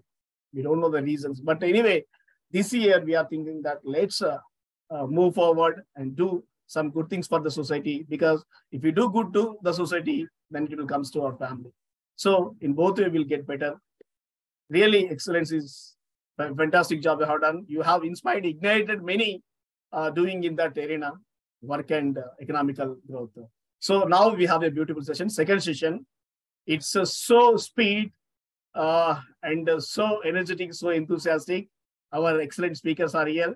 Thank you for patiently waiting. Actually, we said 9:30, but it has become 9:15. But anyway, it deserves. Thank you, Excellencies. Now I invite a senior professor, Professor Dr. Rashmi Gujarati, a campus director, rector, KC Group of Institutions. I invite Her Excellency to give her version of this SDG 8. Over to you, ma'am. I request once again, please do maintain time, 5 to 7 minutes, so that we can give time to others. Thank you, Excellency. Thank you very much for inviting me in this program, and I congratulations to you that your team is working very hard for the world peace. As we know that UN has took this agenda in 2015 and to be completed up to 2030. SDG goals are there, and we know that there are 17 goals, and it is basically for sustainable development for our society.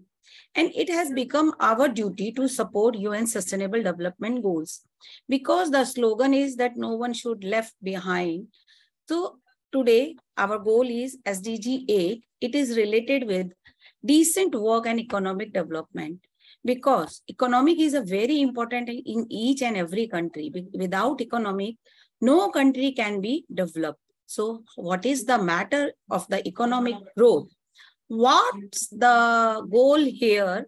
It is basically to promote the inclusive and sustainable economic growth, employment, and decent work to all. This is the important part, that we should give the work to all. If each and every one person is getting a work, it means that the economic is going to be growth, because the country GDP has been counted with a per capita income. And how the per capita income will be increased? Then if every person is getting employment, then the per capita income will increase, and with that the national income will be increased and GDP will be grow. Point is there that how we should help there. Why? The poverty reduction is only possible through stable and well-paid jobs. Nearly 2.2 billion people lives below the poverty line, and it is around $1.90 poverty line. So it is a very important that we have to understand that how we can bring the people from the poverty line. How many people are unemployed, that we have to understand. According to the International Labour Organization, we can see that 5.6% of the global population were unemployed. And we can see that after the COVID, it was a big crisis for many people to find the job again back. How many jobs have lost by the persons, and many of the countries are still struggling to develop their economy. As India is now, we can say India is the biggest #1 country in the biggest population. But then also, we have to understand that India has stable his economic, and now also India is on the position of the 5th GDP world ranking. But then also need to be increased it. So it is a very important to get job to every person. And if they all got a job, it will extreme poverty end. Because if every person is getting a job, means then everybody have a money, they can spend their daily life and they can live and survive in their daily life. In addition, creating jobs, we also need to improve conditions for some of the women and men who are working, but not earning enough to lift themselves and their family out of the poverty. If I talk about the women and girls, they must also get a right position in the society. And we have SDG 5, gender equality. So when we put the gender equality and when we give the employment to both gender, it means that we are giving the right position to the male and female. Society as whole benefit when more people are being productive and contributing to their country's growth. If every person is supporting to contribute their country, every person is productive employment, every person is getting a decent work, it means that they are getting the job and they can remove the unemployment. Now the point is that what is the decent work? What did it mean? When we talk about the economic growth, we say that every person get a job. So all persons have a earning. So the economic will be grow. But when we talk about the employment, then it have to be understand that what is a decent work? Decent work means that the opportunity for everyone to get work. That is very important, that it should be a productive. It should be a delivers a fair income, security in the workplace, social protection for families, better prospects for personal development and social integration. It is also important that all women and men are given an equal opportunity in the workplace.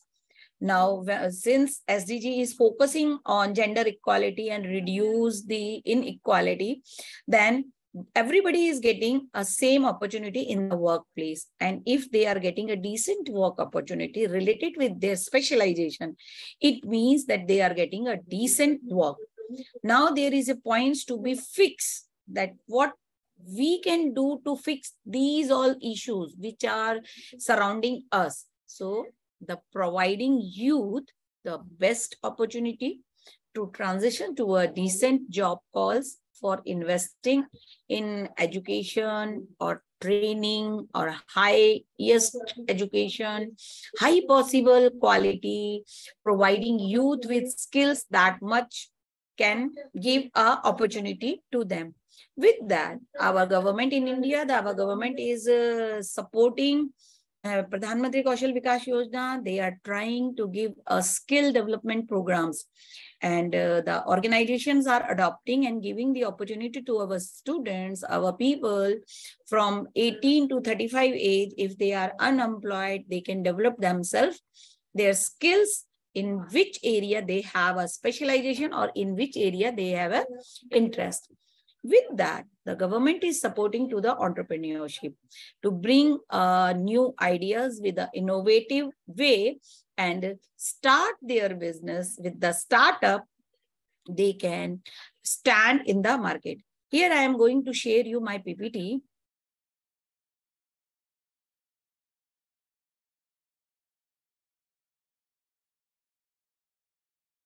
I cannot able to participate as a screen sharing. Please, can you allow me? Yes, please now.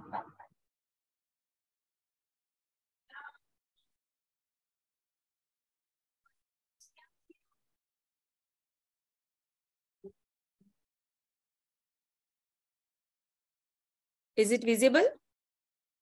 Yes, please. Yeah.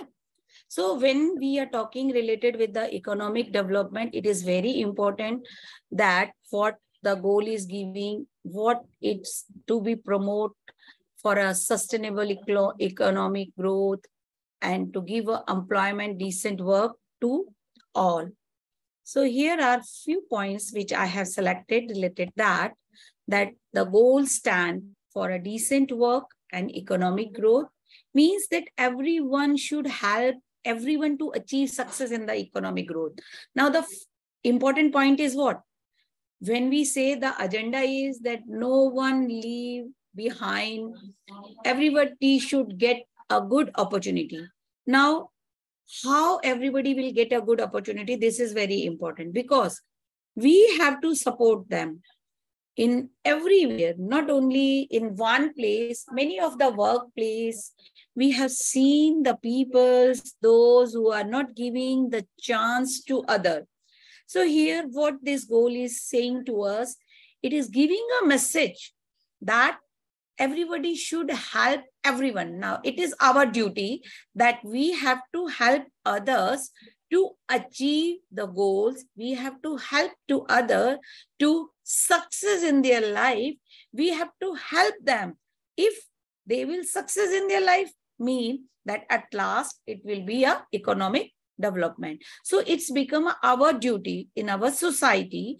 We have to help everyone. Why 8 goal is important to achieve? Because if we talk about the all goals from 1 to 17, 8 goal is a very important because it is related with the economic.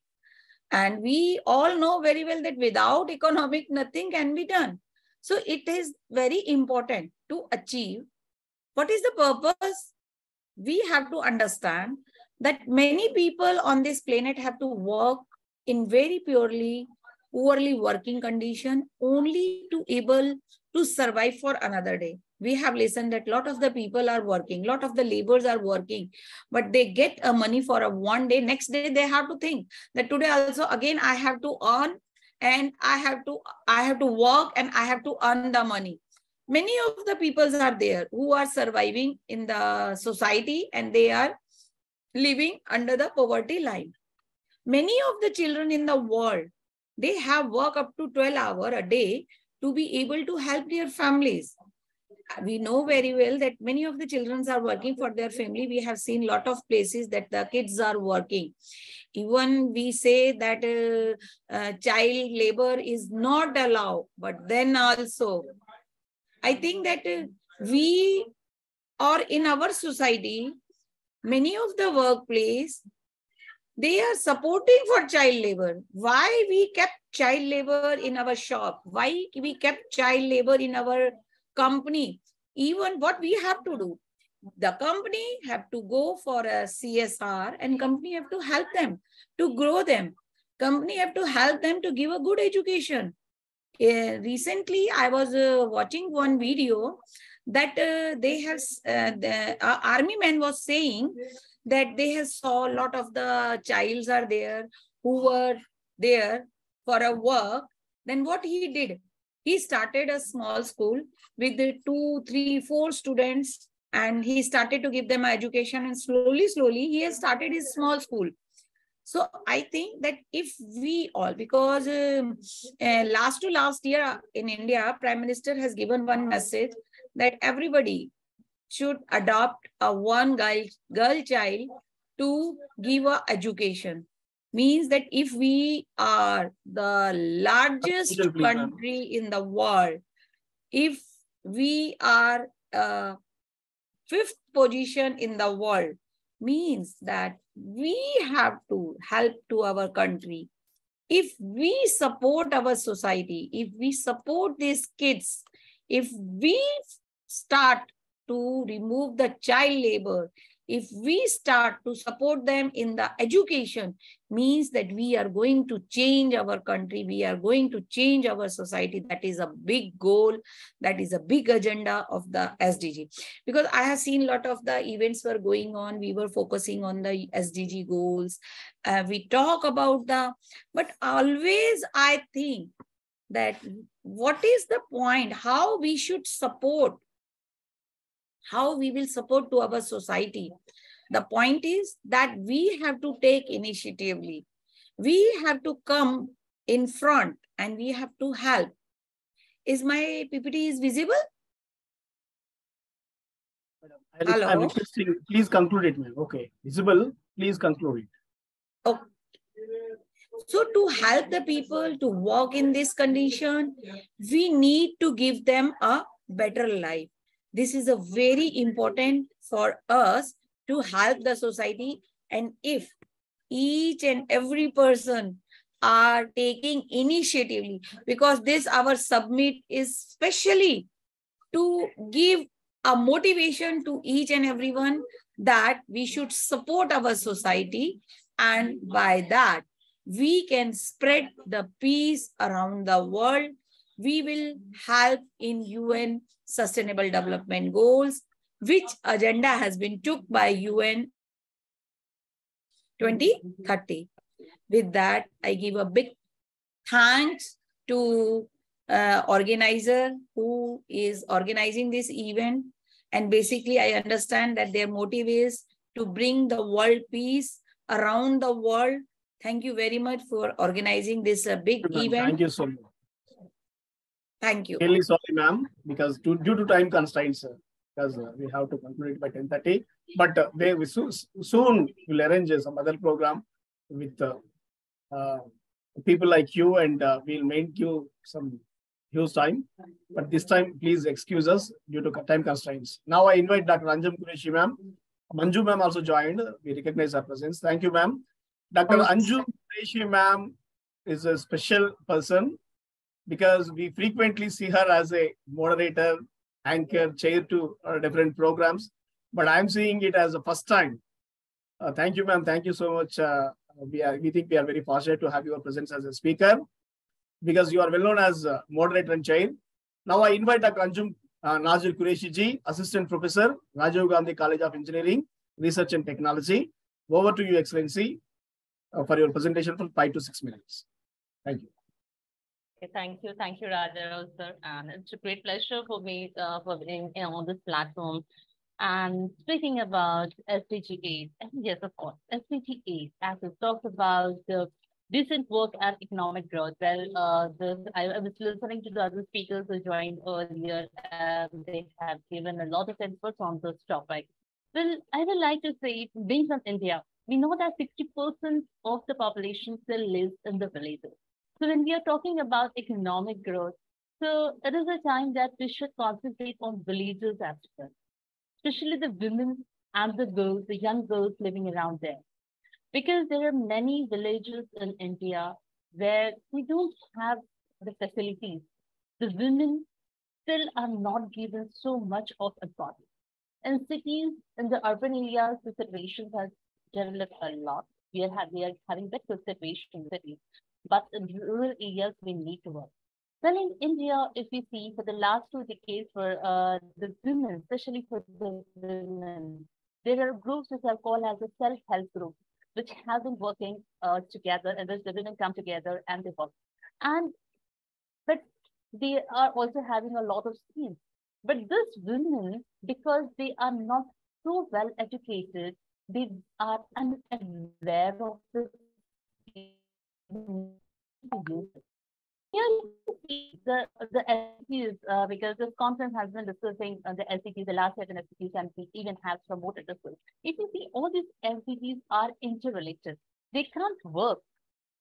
If we just try to concentrate on SDG 8, it cannot be successful if we don't concentrate on the earlier SDGs, especially the gender equality, where we need to provide equal opportunities to all the genders, where both the men and women should be allowed to work. And especially we have to focus on education. Now, based on an engineering background, somewhere I feel, yes, we need to promote the young generations to go for research, because that is very much required. Because in India, yes, research is going on. I don't say that research is not going on, but the research is just limited to papers. Even at the PhD level, when the people do, they have only research level implementation. They don't put that research into practical application. But we need to encourage the students to come up with innovative ideas. Like in the last week in our college, we had a 2 days event, which was called as Local Solutions to Local Problems. And the students came up with so many amazing ideas, because the place where I belong, some of the problems that we have is pollution. It's a lot of it's very hot in summers and all. So we have, and especially the man-animal conflict. Chandrapur is called the tiger capital, but of India, but still we have a man-animal conflict. So yes, the students came up with so many amazing ideas. There were 2 days conference, and the people from industries, and they were all guiding them and judging them. So that was really a very great event. So in that, we just encourage the students to come up with research. In fact, NEP also talks about encouraging research. So if we want to convert our India into a self-reliant India, is the time that the women and the youngsters, we should be encouraged for coming up with research, and we should encourage them for innovation, and especially not only coming up with innovations, but changing their innovations into practical applications, going for startups, changing themselves into entrepreneurs. That is also necessary. And before concluding, I would just like to just add one more point, because yes, this event is called as the World Peace Summit. And as I know, Raja Rao sir, he talks about global peace. So for decent work and economic growth, one more point that I would like to say is, if we want economic growth of the world, so one thing is necessary, that we should promote peace. We should say no to war. I don't want to mention any of the wars, but any war that you see around the world, it is not the 2 countries that are getting affected, but it is the whole world that is getting affected. If you look at the recent wars, we know the people have to come back to their native places. They have to come back to their country. The children have to leave their education and come back to their homes. So if we have such situations, of course, this economic growth will not happen. The people come back to their countries.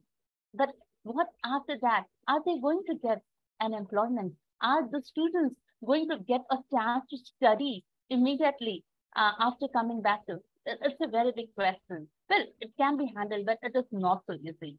So for economic growth, I would just like to conclude and say that, yes, promote peace everywhere and mention that global peace, say no to wars, and of course, as I said, promote research among the students and give equal opportunities to. So that's what I have to say. Thank you very much. So great, Excellency. Hello. Okay. So great, Excellency. Really amazing. The way you put forward your ideas from family, from women. That's so amazing. Really, wonders will happen. They start from us. They start from us. The way you have portrayed, that's so great. And first of all, I want to appreciate you. You are, first of all, a great speaker, next to moderator or chair, because you have good speaking skills and all. So amazing. Thank you, Excellency.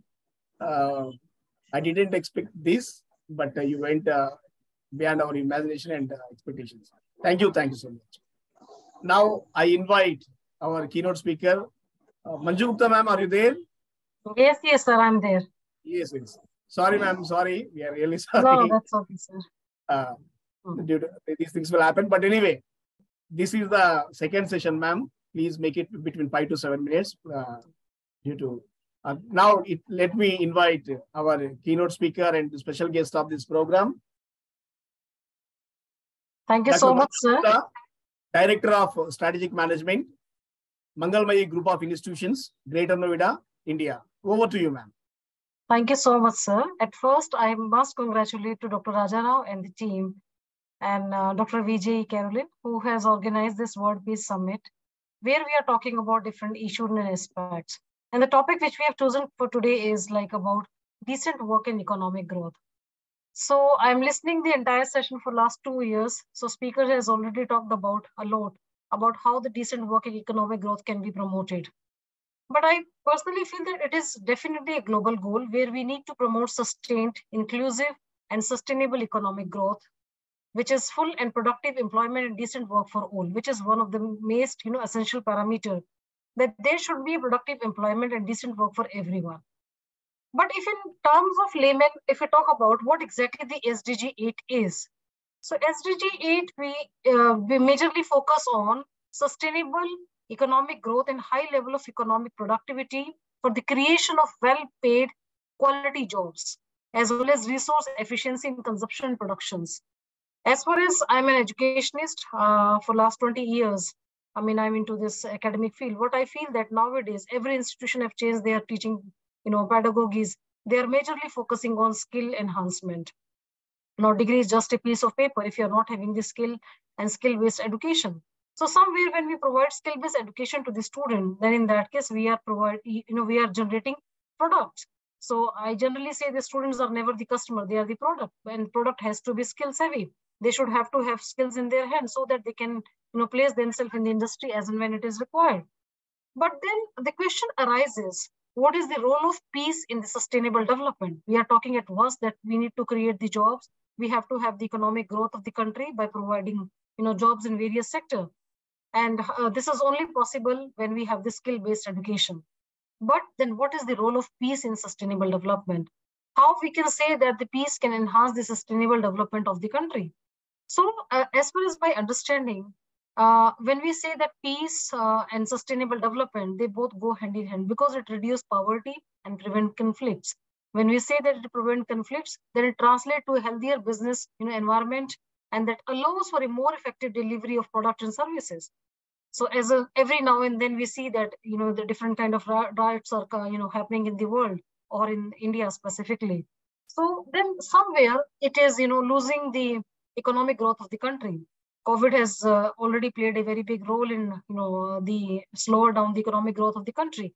And similarly, when we are seeing that everywhere there is, conflicts arising for one or the other reason, which is definitely one of the hurdle for, the growth and development of the country. So we need to be more careful about, reduce the poverty. But how this poverty can be reduced?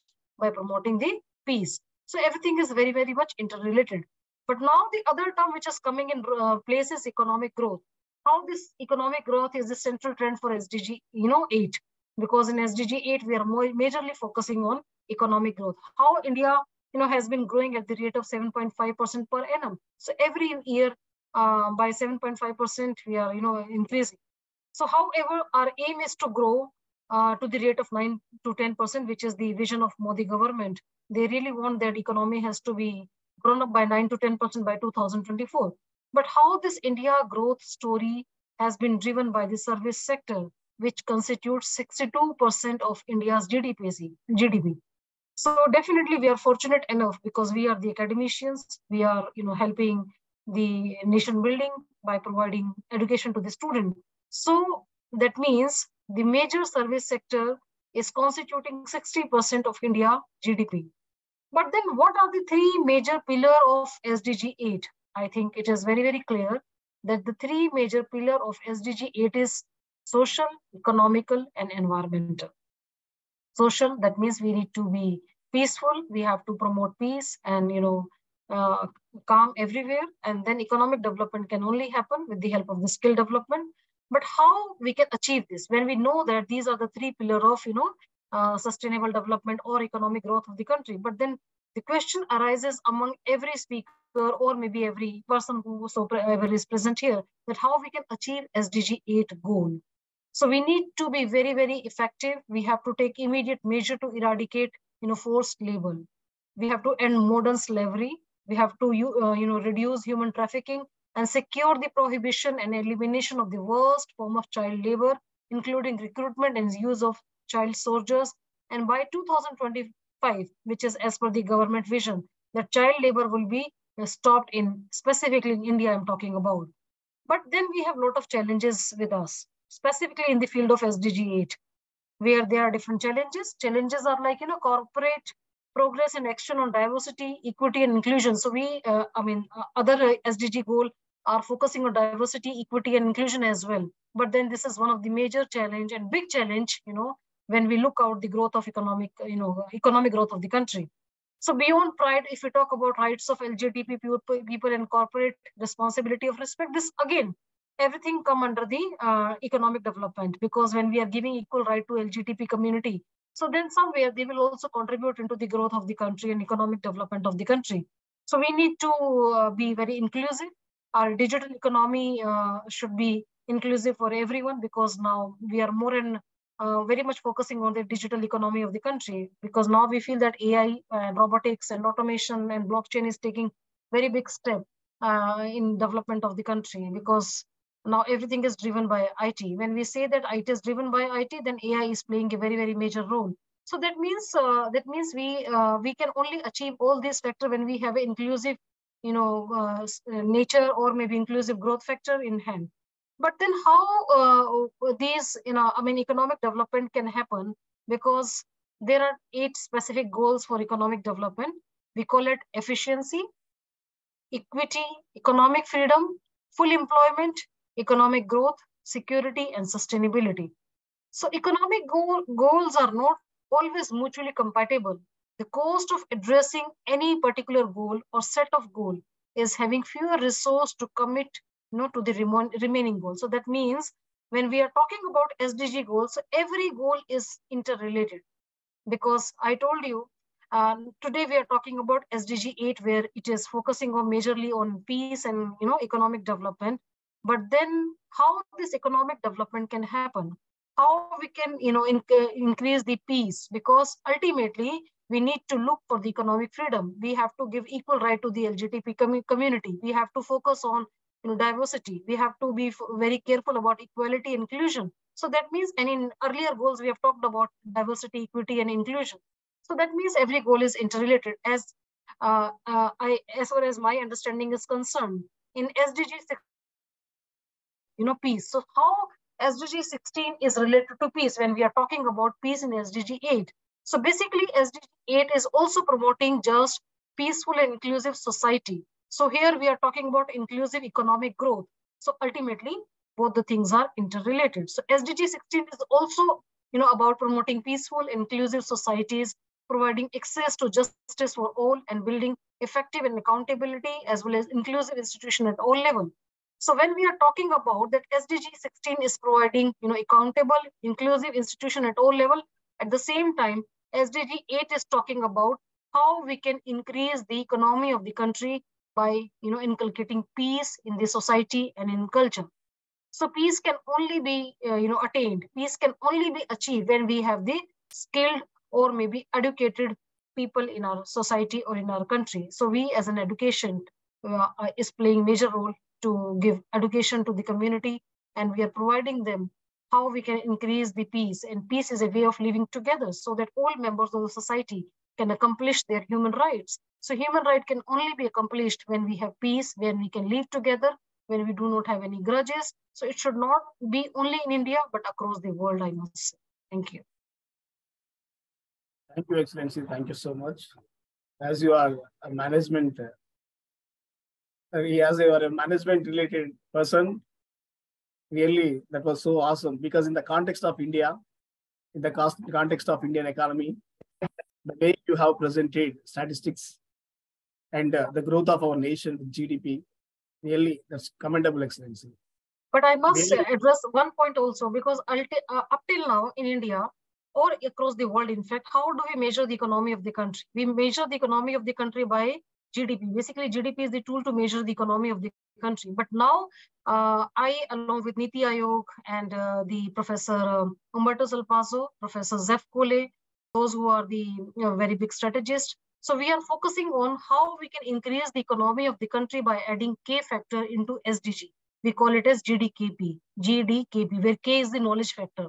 So we need to address, we have to inculcate knowledge into every aspect of the society where we can increase the knowledge factor. Knowledge can be, achieved by any of the skills. So in that way, we can increase the economy of the country. And same way we are talking about in SDG 8, where we are, talking about how this economic development can happen by providing knowledge and enhancement and skill education majorly. Thank you, Excellency. That's so amazing and wonderful. Thank you for your wonderful presentation, and thank you for your wonderful presence. Thank you so much. Thank you. Now I invite Dr. Poonam Gothi, who is the principal of Chitra Group of Institutions. Over to you, Excellency. Dr. Poonam Gothi, ma'am.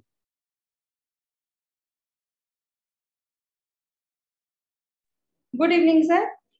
Yes, very good evening, ma'am. Thank you. Just a minute, sir. Bas. Yes, please take your time.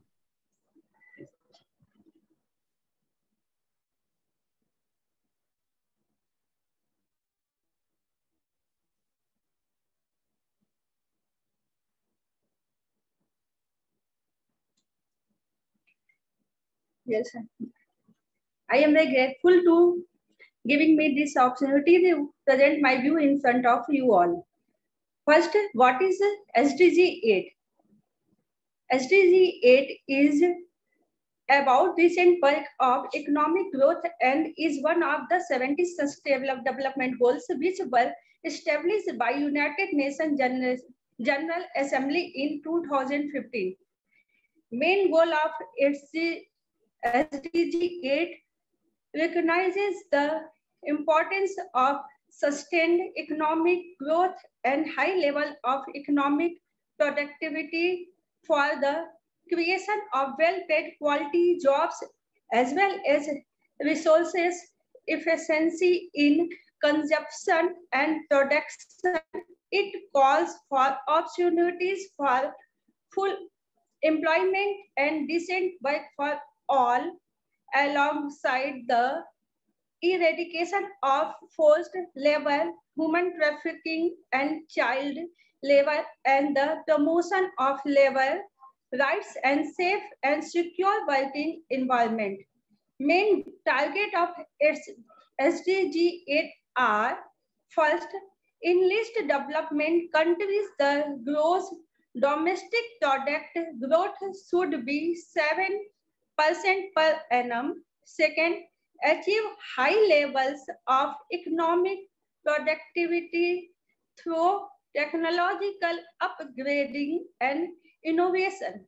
Third, policies that support creation of different jobs, entrepreneurship, formulation, and growth of micro, medium, and small size enterprises through access for financial services.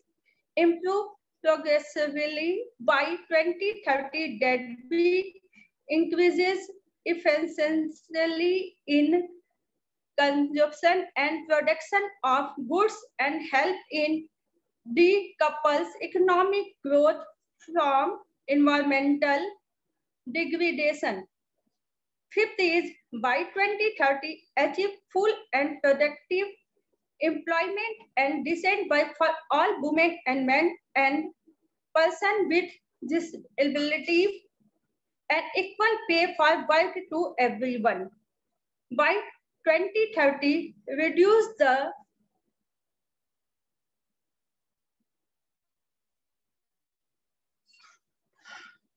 by 2030 reduce the proportion of youth not engaged in employment, education by training. The next one is to end modern slavery and human trafficking, and by 2025 and child labor in all its form, protect labor rights and promote safe and secure working environment for all workers. By 2030, promote sustainable tourism and create new jobs and promote local culture and products. Strengthen domestic financial institutions, increase and expand access to banking, insurance, and financial service for all. What is the condition and what is the growth of SDG 8 in India? In India, economic growth is one of the central tenets of SDG 8. India has been growing at the rate of 7.5% per annum. However, the aim is to grow at the rate of 9 to 10% per annum.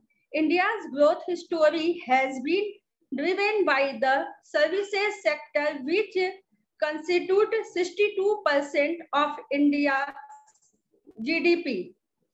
And next is in India, the labor force participation rate is around 50%, with women's participation being much lower than men's. The unemployment rate in India was 6.9% in December 2021, which is higher than pandemic levels.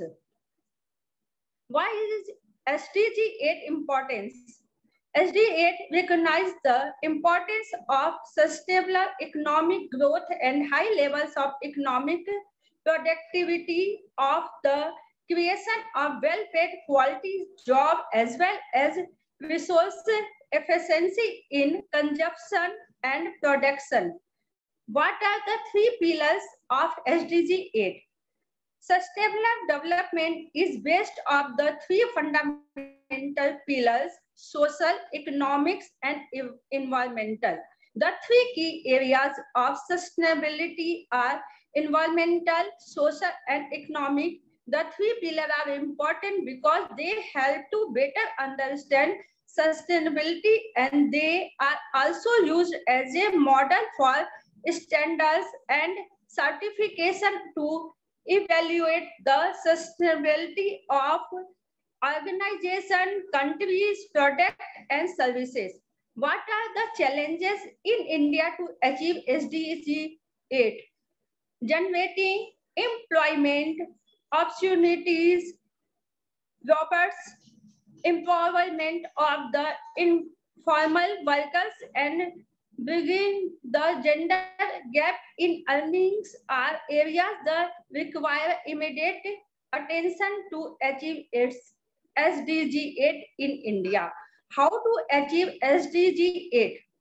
Take immediate and effective measure to eradicate forced labor and modern slavery and human trafficking, and secure the prohibition and elimination of the worst form of child labor, including recruitment and use of child soldiers, and by 2025 end child labor in all its forms. What is the role of peace in sustainable development? Promoting peace and sustainable development reduce poverty and prevent conflict, translating to a healthier business environment that allow for a more effective delivery of products and services. Thank you so much, sir and ma'am. Thank you, Excellency. Today we have a last presentation from Steffi Santana Mary, an assistant professor from Bangalore. Over to you, Excellency. Thank you so much, sir. Good evening, all. I hope I'm audible and everyone is doing good. It's perfect, perfect. Yeah. So, see, everybody was talking about SDG 8, and I want to focus on two important targets. So, SDG 8, target 8.5 and 8.6. So, that will be the address of today from my speech. So, focusing on equality and discrimination, as of today, we are zooming into SDG 8, which has more of like economic growth and decent work. We have to admit that this SDG goal is complex. But then, in a very substantiate level, I also find this inclusion of SDG 8 for the development in 2030 agenda. Uh, it's more fundamental premise, and the sustainability, which of course comes out of this SDG 8, provides balance, and it kind of gives a status. So on the whole, it is really about rethinking what we give to the economic opportunities, what we give into the individuals that are going to maybe have an exploration of what they are going to do. Apart from that, to give a present view, hundreds of people suffer from discrimination in the workplace. It This not only violates the basic human rights, but it kind of has a wilder or social economic consequences as well.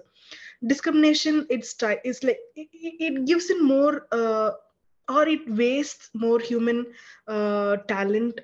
There is no economic progress if you go on to discriminate someone at a workplace, or this actually accentuates social tension, or it brings out inequalities. So that will be the main focus of my speech today. Apart from that, combating these kind of discrimination is an essential part of promoting the decent work that this SDG goal is going to offer. And see, as we talk about SDG 8, there are like targets and goals. My speech is mostly on the targets. And SDG 8 is made up of 10 targets. And this doesn't mean that we have to implement every target into like the present day scenarios, but we can go one by one. See, first, our goal is to have equal opportunities to everyone, irrespective of what gender they are. Even if they are maybe people with disabilities, we have to consider them. So target 8.5, by 2030, the main target is to achieve full and productive employment, apart from adding to decent work along with men, women, and mostly young people in the line, and maybe say people with disabilities in the pipeline as well. And moving on to these profound concepts, the measures have to be out of hourly basis. See, maybe say the average salary between male and female in a heterogeneous group might be different, but then if we go on to treat everyone equal, we can give in more progress. So unemployment rates, they are higher for women more than men in most of the countries, and also it is equal to it equates to young people who are aged between like 15 to 24. So a pandemic, of course, has a major hit, and because of the COVID, the global employment rate has gone down to 6.5%, and after the pandemic it was only 1.4 that got up. And the worldwide, it has increased more of like unemployment. So youth and women, when compared to man, are mostly the hard hit. And to give a correct stats, it is like 8.7%. And see, when we compare to 2020 and 2023, it is like 5% less when compared to unemployment. So disabled people in this case have more disproportionate like unemployment rates on the whole. And I would say in 2014 it is more of 35%, but then it has gone down. But after the pandemic, it has gone up.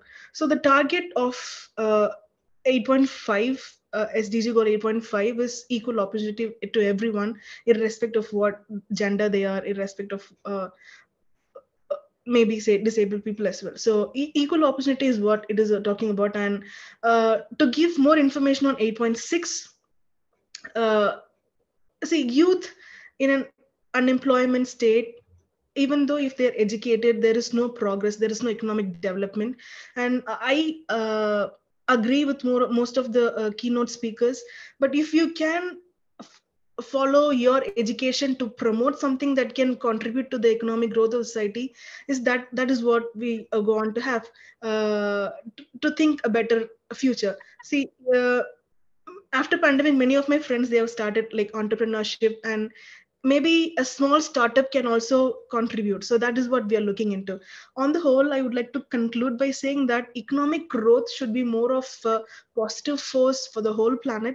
And this is why we must make sure that we focus on the financial progress rather than harming the environment. So we must protect labor acts, and we must put a stop to child labor, or we must give uh, our voice against modern slavery. That is what I'm talking about. And if we can promote job creation which can access banking, or which can maybe say which can promote financial services, we can make sure that everybody gets benefit out of it. And see, by 2020 uh, we had reduced the proportion of unemployment, but then if we can do that by 2030, we can achieve full and productive employment, maybe say with decent work. That is what the SDG goal stands for. So, which includes men, women, disregard of gender, which is more of inclusive in nature, with equal pay and equal values. So, thank you so much for the opportunity. Thank you. Thank you, Excellency. Thank you so much. Maybe say you are a good lecturer, good assistant professor.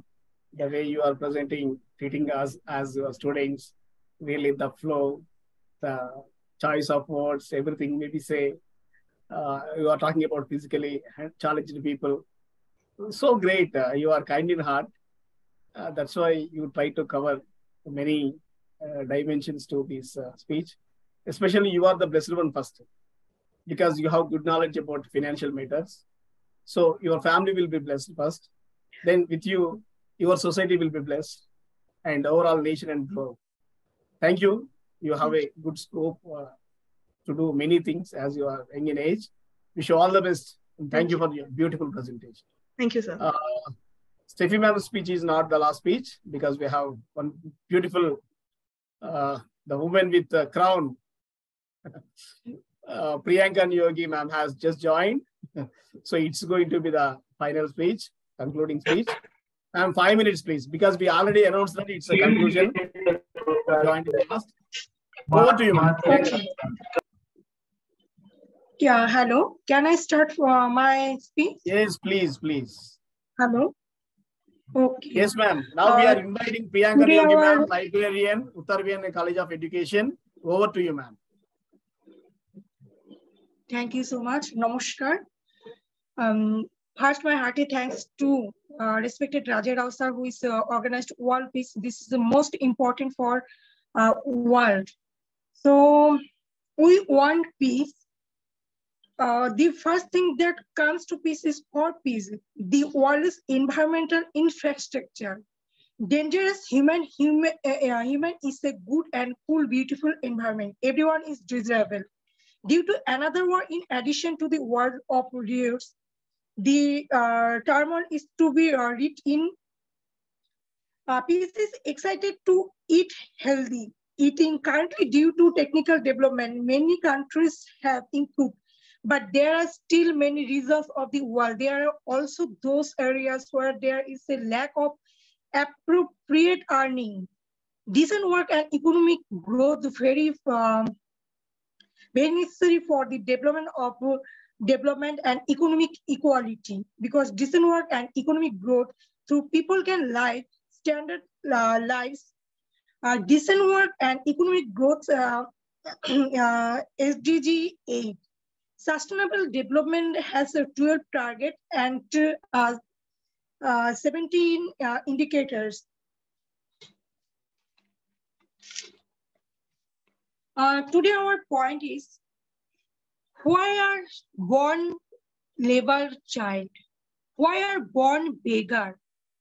If we are find 17 goals of SDG, no poverty, zero hunger, everything's related with economical condition. If economical condition have a solution, then everything will be a solution.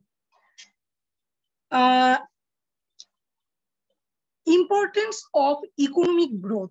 Decent work and economic growth will fill the targets 2030. High economic earning can be eliminated and poverty, meaning for all things, and it is possible to meet all needs through higher money earnings. For healthy and standard life living, need highest income. Highly money will be stored thought the power earning. Relationship between decent work and economic growth. There are deep relationship of economic growth with the decent work. Decent work will happen as much as possible to make the effect of economic development. Importance of decent work. A decent work through we can income, highest income. And my last point is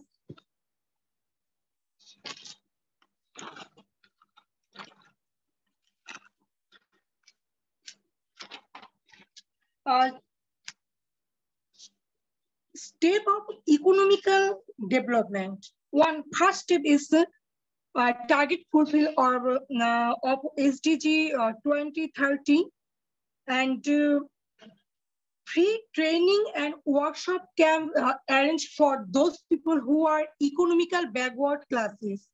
For higher income to meet every person of income of family. Need few syllabus for school and colleges about decent work and economical growth. Trade business is another source of highest income. Import and export business have same. For women and men, income is mandatory. We have many options for economical development and economical growth. Just choose current way and apply it. Thank you so much. Excellency, thank you so much. That's so beautiful and a beautiful presentation, a beautiful conclusion to the program.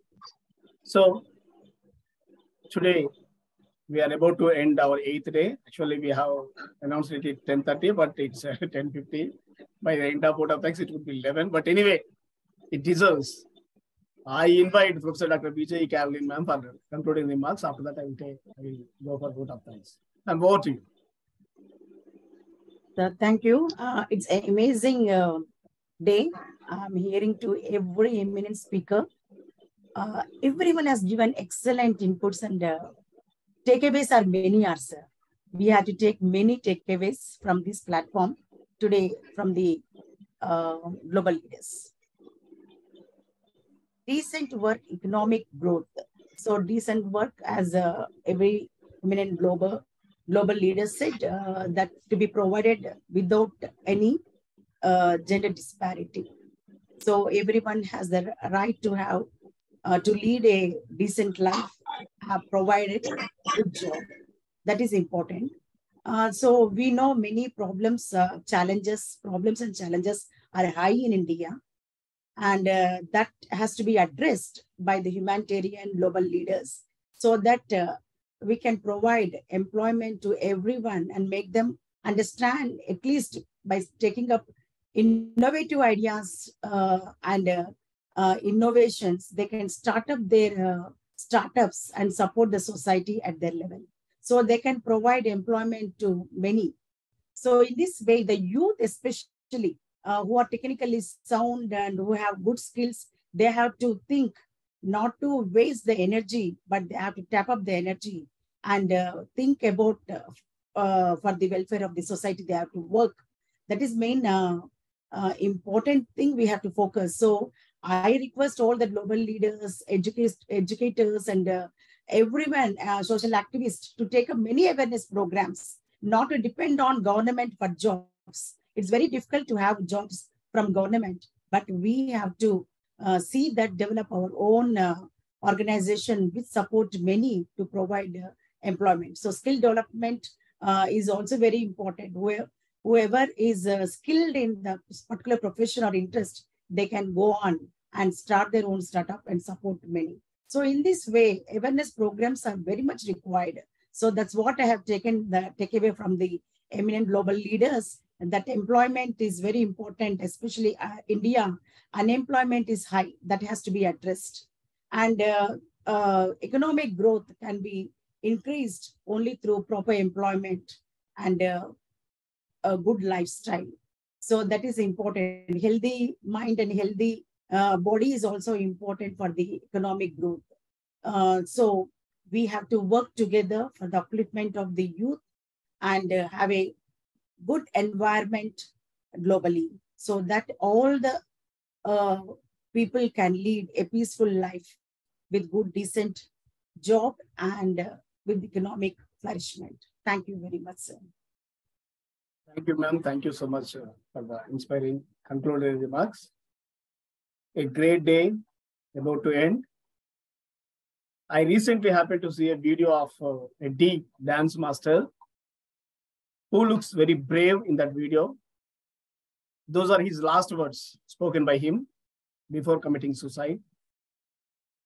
He has a great respect for his parents, great veneration for his sister, but he was helpless at that time. He committed suicide and he died. But he spoken so bravely. With that bravery, he can fight very easily challenges. But you know, financial clutches, they are unbeatable at times. It seems to be like that. So I happen to see so many people like that in the newspapers and media. But this recent incident made me to think is actually people must have some idea about their financial status. Otherwise, because his friends are speaking about him a lot.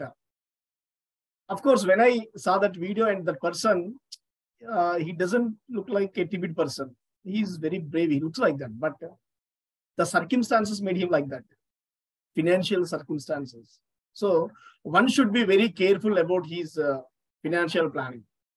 So really, while I was going through all these sessions and all, we should be very careful about our economical growth and our status and all, because so that we know how to spend and how much spend, how to minimize the overburdens and all, if there is no planning.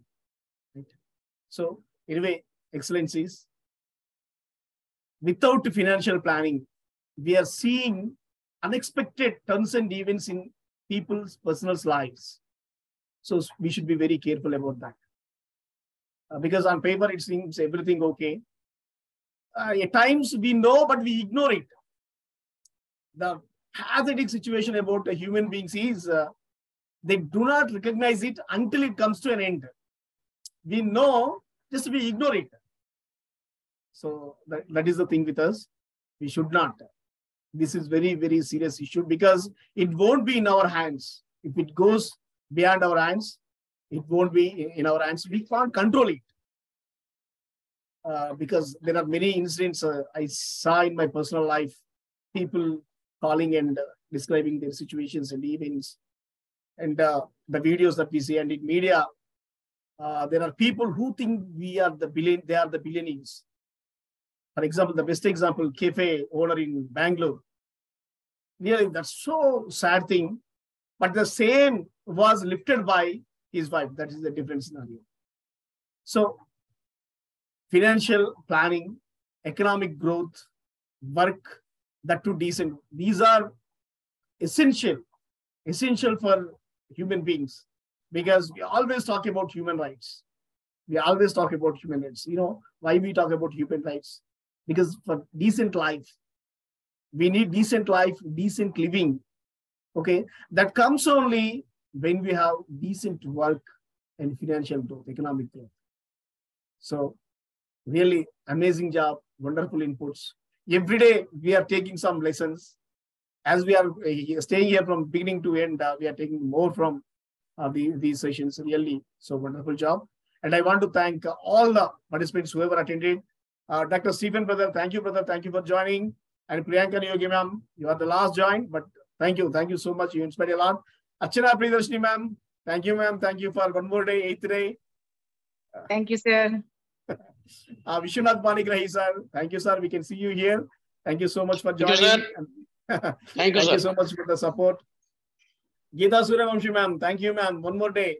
8 days, second week. Thank you, ma'am. Thank you so much. Now, Poonam Goti, ma'am. Thank you for the work. Excellent work done by you. You have given beautiful insights, ma'am. And Professor Salman Musaji. And one more beautiful day. Thank you, dear brother. Then Srikanth Kalvkar, sir. How are you, sir? Getting better? Thank you. I'm getting better. Yes, definitely. Oh, today you are looking splendid. Yeah. By 12, you come I will wear the blazer on the date you said. Okay. Thank you, sir. I feel that in order to achieve SDG 8, the whole society, we need to entrepreneurize the society. Everyone in the society needs to be entrepreneurial quality. Simple thing everyone can achieve is to have eagle's eye, lion's heart, and a woman's voice. If you have this, definitely there is a progress. Thank you. Thank you, sir. Thank you so much. We are very happy today. Because to see you like this, very happy, sir. Thank you so much. Thank you. Then Simi Goshweji, thank you. Thank you so much for joining. Steffi Santana Mary ma'am will give you man of the match today. You are so amazing. Thank you. Thank you so much. And Amjori Vishwanath, brother, we are waiting for your turn to come. We'll meet on that day. Thank you, dear brother.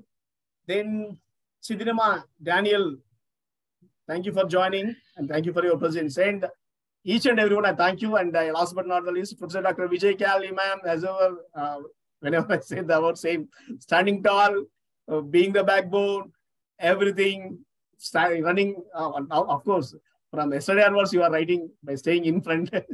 But in the beginning, you are unwell, but it's okay. Now you are in the front end and doing fantastic job, ma'am. Thank you. Thank you so much. We have a beautiful journey, 8 days. And tomorrow is going to be one more wonderful day, Sustainable Development Goal 9. And some eminent people are coming tomorrow also. And that would be a great day.